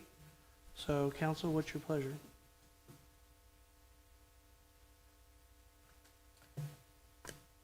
What do you want us to make a motion? I think just give a direction is all we need. So I'd like direction given to staff on what they need to do, prepare the contract and documents to bring back to us at a later date. Okay, I'd like to ask for that direction to prepare the contract For, Myers and Nave. Do we have to vote on that publicly? no, we're just No? giving direction. So I Okay. just want to make sure the council's on board. We don't have any problems or No. any concerns. Raymond, any questions? I think thus far they've proven to do a really good job, so why fix it if it ain't broke?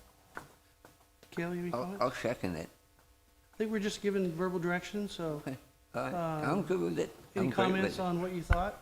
No, I thought the process did good. Staff gave us two good candidates, and they exceeded my expectations. And they have in the last over a year that they've been with us.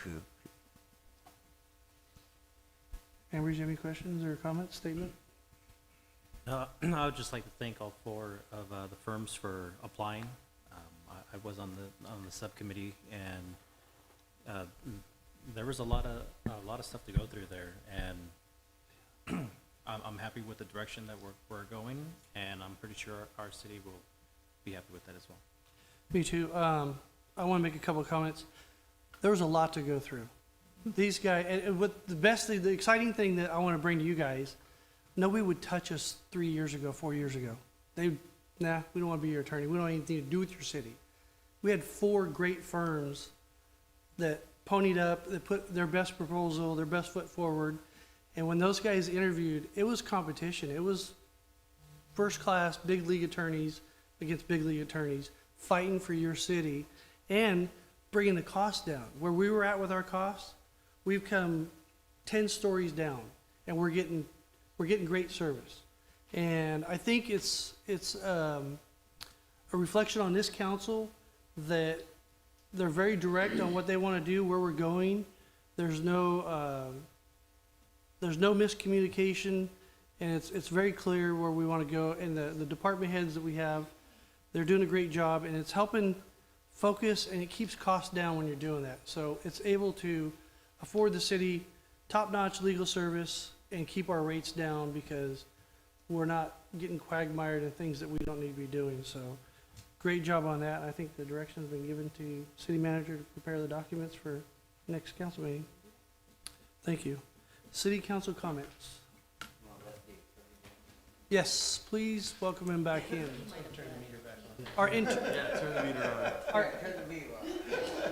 Our still interim city attorney. We'll continue, but city council comments, Vera. I'll go first. Okay. Easy's mad at you. Easy's mad at you. Mad at me? Who? Whoever you say go first. No, I like. So, to cover a couple questions that was brought forward earlier this evening, I think it's really clear my support to push forward for the splash pad, and I tried to make it really clear for the funding source on that, but I guess there are a couple questions. So I want to be really clear that one reason I did push for this is it is not a general fund expenditure. It's coming from a parks fund. It's not a grant. It's redevelopment money that has really been Parks sitting impact there. fees. Park and Rec, I'm so sorry. Impact fees. Park impact fees. Let me get that right. It's been sitting there for years, 7 to 10 years. It cannot ever be used for anything else. It can never be moved to the general fund. It cannot be used to pay down debt. So it's literally money that could be used to support the play activities of our kids and our families for the city of Atwater.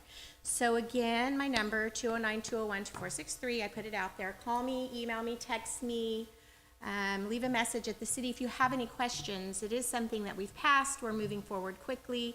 I'm really pushing to have it open for the summer for the kids, for the families, and something as kind of a reward as we move forward and we see good things happening. I think a lot of the families have just waited long enough, but again, it is not a general fund money. If we don't use this money, we lose it. We can't do anything else with it, but put these things together for the kids, for the families. So if you have any questions, please reach out. Other than that, I do apologize for the council and to the citizens. I did have a small family emergency earlier I needed to attend to, so I apologize for stepping out on that. Other than that, I think that's it. So that's all. Ambrose? You guys just enjoy your evening. Kale? Well, first I'd like to ask Councilman Raymond is the mayor mad at me almost every city council because since he chooses me first to do public comments? Usually. Okay, so first I was very lucky today to go to an amazing Elks-sponsored event in Merced where there was 3,300 students who were junior high school and high school freshmen from Merced and Atwater that got to see a very exciting speaker on drugs, alcohol, and nicotine, smoking, and vaping. And it was the guy is a very awesome speaker, and he came in and related with the kids and got a great message out today. And I was glad to go out there, and I owe it whenever I go to do events like this. I always take appreciation of teachers because those teachers, all those kids are just there's so much energy, and you can't tell them just to sit down and shut up. but they tried. But it was a great event for me to go to. Second, I'd like to let the chief know that because of actions that his group was taking, some very good friends of mine from the Whiskey River Saloon is going to present you 10 tickets to the drive-through, Old Town Atwater drive-through chicken to give to your officers for making their establishment clean, cool, and a safe place to go. So they appreciate that. And then my last thing I'd like to say is I had an individual come up to me and ask me a bunch of questions. And he wasn't the nicest person. So it made me sit down with my thing, and I wrote this the other day, that I have to be completely honest with you and let you know that I am who I believe I should be. I am very thankful to be sitting in this chair.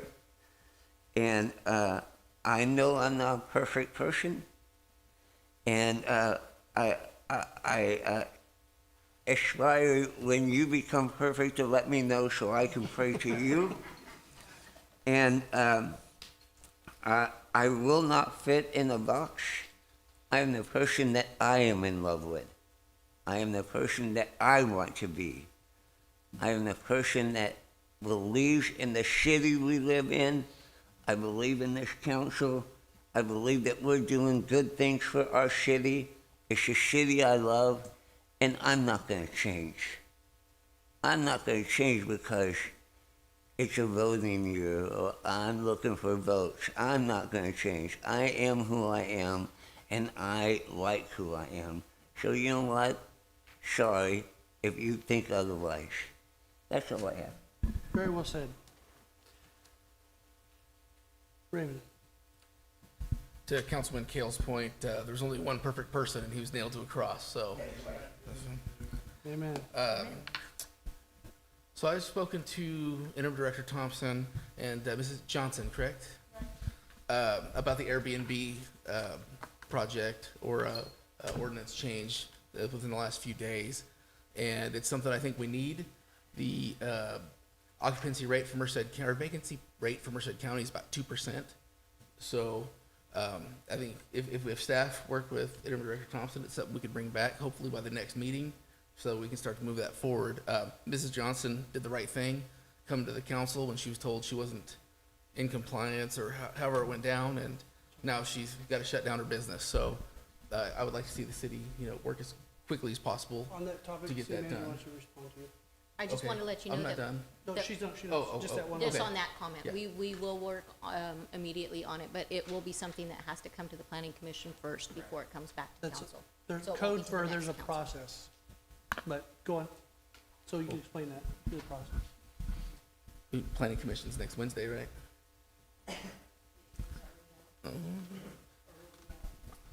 To my next point, if that's a week and a half prior, we should talk about council agenda packets. I'm just saying. Thank you, City Manager. And also, so Mrs. Johnson, I hope you heard they're gonna work on that and, try to expedite the process however we can. And then, I just wanna go back again to Joe's Landscaping. I think they've done a great job. And so, hopefully we can figure out what's happened and get that resolved. That's all I have. Okay, thank you. Tonight, there was something said about our water system and not taking it serious. We all have our projects up here. The water system is my #1 project. I spent many, many hours, close to 100+ hours, in court, going through records and attending things regarding this to make sure that we secured the correct lawsuit that we went for. I had to come to the council and ask the council to do something that many of you aren't aware of. We were offered a $9 million settlement, and at that time, I went to the council and I said, we can't do what we need to do for our water system, our public, for $9 million. By the time you take the attorney's fee out, 30%, you're down at $6 million. We got $6 million to last a couple of years, maybe get 1 or 2 projects off the ground. So I begged and pleaded with them that we go all in and we litigate this to the end. And we had a chance that we could have got nothing, but they stood up and fought, and we all went to court, and maybe not all of us testified. I was admonished twice in court by Judge McCabe, and the third time I was going to be arrested. So make no mistake where I stand on fixing our water, because I laid it down and I put everything I had into it, and I know this council supported me, what we were doing. And our attorney, he was a bit nervous, but I said, we're doing the right thing, and we can't deliver for that small of money. And we got the $63 million we needed, less attorney fees, which put us about $45 million. With the direction the city manager is going with this design build, we're going to potentially be able to save money. Instead of having one treatment plant at every single well site, these engineers are coming up with ideas and concepts that maybe we can connect 2 well sites, have 1 treatment facility, save us, and then instead of a 20-year lifespan, we can move this to 50 years. So our job up here in the council is to not only get you the best deal all the time, sometimes we win, sometimes we lose, but we take everything seriously, like the landscaping today. That's a big hit. I don't know how that's going to go over. I've got a real problem with that, but the water system, we can't go fast enough. I'm way ahead of the person that made the comments on that. I want it done yesterday. But if we get too far out in front, we don't have a plan, we don't have a design, like the attorney was saying, you have to design. The water quality and the treatment standards the state of California is putting on the city of Atwater, if we just blindly go for the TCP treatment, which we have the money to do, we'll remove the TCP. But if we slow down just a little bit and get the right people, the right company, maybe we go a little bit bigger vessel where we remove a few more contaminants that are going to be now new action levels. We don't know what those are yet. So we're looking and weighing everything we have while we're moving forward at light speed for the government for such a big project. So we're being really methodical about this, not to just satisfy somebody and say, okay, we got the project done, and We already have one well site being treated with the GAC, having great results with that. Our staff's being trained. We want it more than anybody wants it done. And like the person made a comment, rumors about buying property and those are rumors. Staff that's handling it are the engineers, and I just want to make sure that the rumors you hear out there from lower staff isn't the direction the engineers are always going. So take that with a grain of salt when you guys hear things out there. Our police department, big changes. If you guys paid attention to the annual report, there was a few milestones. I think that this council and the city manager made sure that our new chief, which is doing a good job, we executed replacement of vehicles. We've replaced some of the firearms. We are getting ready to replace the uppers on the long rifles, the what do you call that one? Our semi-automatic rifles, we're going to put suppressors on them, and the goal there is to limit our workers' compensation liability. Right. So. But what's the caliber on it? What's the rifle? It's the AR-15. Yeah, so it's a really loud rifle. Yes. And then when they shoot this on the range or on duty, which I don't think we've had any of those while we're here. They're extremely loud. So you have workers' comp issues. You have workers' comp issues with that. Night. So they're updating those uppers to make it safer for the guys, and it's quieter, and that's a big improvement. And there's going to be a push cost on that. So they're trading those in and getting new ones. There's innovative things happening in the police department. The new computers, that's a big thing. Then the number one thing I want to take out of the police department annual report is, your chief said, please call for service. The number of calls are about 1 per resident. We should have that number higher. You need to call your police department when you have issues. It's not the way it used to be. Call, you better get a response, and you better get a black and white at your house. I don't care how big or how small, you are important. So just like the determined area, they get a lot of bad licks, but I'll tell you, they're learning to call in and things are getting better. If you don't call, you don't report it, if somebody's doing something wrong, whether it be your neighbor or a homeless person or a bum or whatever, you see it, say something here. We have plenty of police officers, the chief's on board, we'll roll black and white out there for you, that's important. So make that phone ring and get these people busy and make it productive. They'll prove to you guys that they're worth their weight in gold. City council, these guys up here volunteer, and I was talking to somebody today and during our break. It's a different perspective when you're up here. You're not always loved by everybody, so that's probably the most bizarre thing to deal with. That you're up here, they didn't hate you before you got up here. But you get up here, now they hate you, and then sometimes that passes, and they like you, and somebody new hates you. So you have to take that with a grain of salt. It's kind of weird. So as you guys volunteer in the future and you become council members or whatever, that's the weirdest thing about it. But my hat's off to these guys for what they give. We don't get paid. We volunteer, and we're showing our city that you could take something that's broken and you can fix it with the right team. This Thursday, we're hosting the California League of Cities in our city at the Air Museum. We're showing off Atwater to show that this is a place to come, be proud of. And they were hoping to get about 40 people from different agencies, from Manteca, Turlock, Modesto, Newman, Merced, Chowchilla. Those are the communities, the cities and city managers and department heads and police chiefs and fire chiefs are coming to our city for dinner. The California League of Cities is going to be hosting it at the Casa Air Museum. And it's a government-only event. And we're going to do it for the first time, I think, probably in 15 to 20 years. And the attendance is pretty high. So that says a lot about our community, that people want to come and see what we have, check out our museum, and we're going to have first-class food, and we're going to show off our beautiful city. So really proud about that. The projects in this city, we have just a close, I'm probably exaggerating a little bit, but about $90 million worth of projects inside the city limits of Atwater. Caltrans has $84 million freeway reconstruction project they started. They're already underway. They removed the homeless encampment where they had a bunch of homeless people, and I think Dr. Vanek was talking about the coronavirus. There was one encampment that about 50 to 100 rats came out of. And you get the Black Plague with stuff like that. So it's not good to let these people nest and do things. We need to get them services or get them down the road if they don't want our help. So please call the police department if you see people camping on the sides or doing things they're not supposed to do. If they need help, we will find resources for them. There's plenty of resources there, so we are available to help them with those projects. And coming up is the Atwater Lions Club annual dinner. So if you haven't bought tickets, reach out to your local Lion.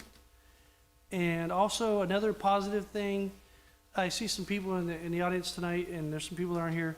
Volunteers in Atwater. I think Councilman Kale mentioned the Old Town Atwater Club, the Atwater Historical Society, the Atwater Chamber of Commerce, Rotary, Lions, Kiwanis, I'm forgetting probably 10 or 12, but the volunteerism the last 13 months has exploded in our community. And the reason it's exploding is because you need to take control of your city and you need to see it come to a better light. So you've seen some welcome to Atwater signs. There's been some community members that got off their couch and went and built those and put those in. We have a potential mural going in downtown that we're talking about to represent what Atwater was in the 1800s to the 1920s, kind of beautify the downtown, add some art to our downtown, maybe add some art over to Broadway or Bellevue. So there's things that are going to be coming into town that you haven't seen before because volunteers out there. It's not us, it's people that are wanting to do positive things. So that's really, really exciting. And I just wanted to tell everybody thank you, and we're going to keep working hard, and we're not perfect, but we're going to keep trying. So thank you. Meeting adjourned.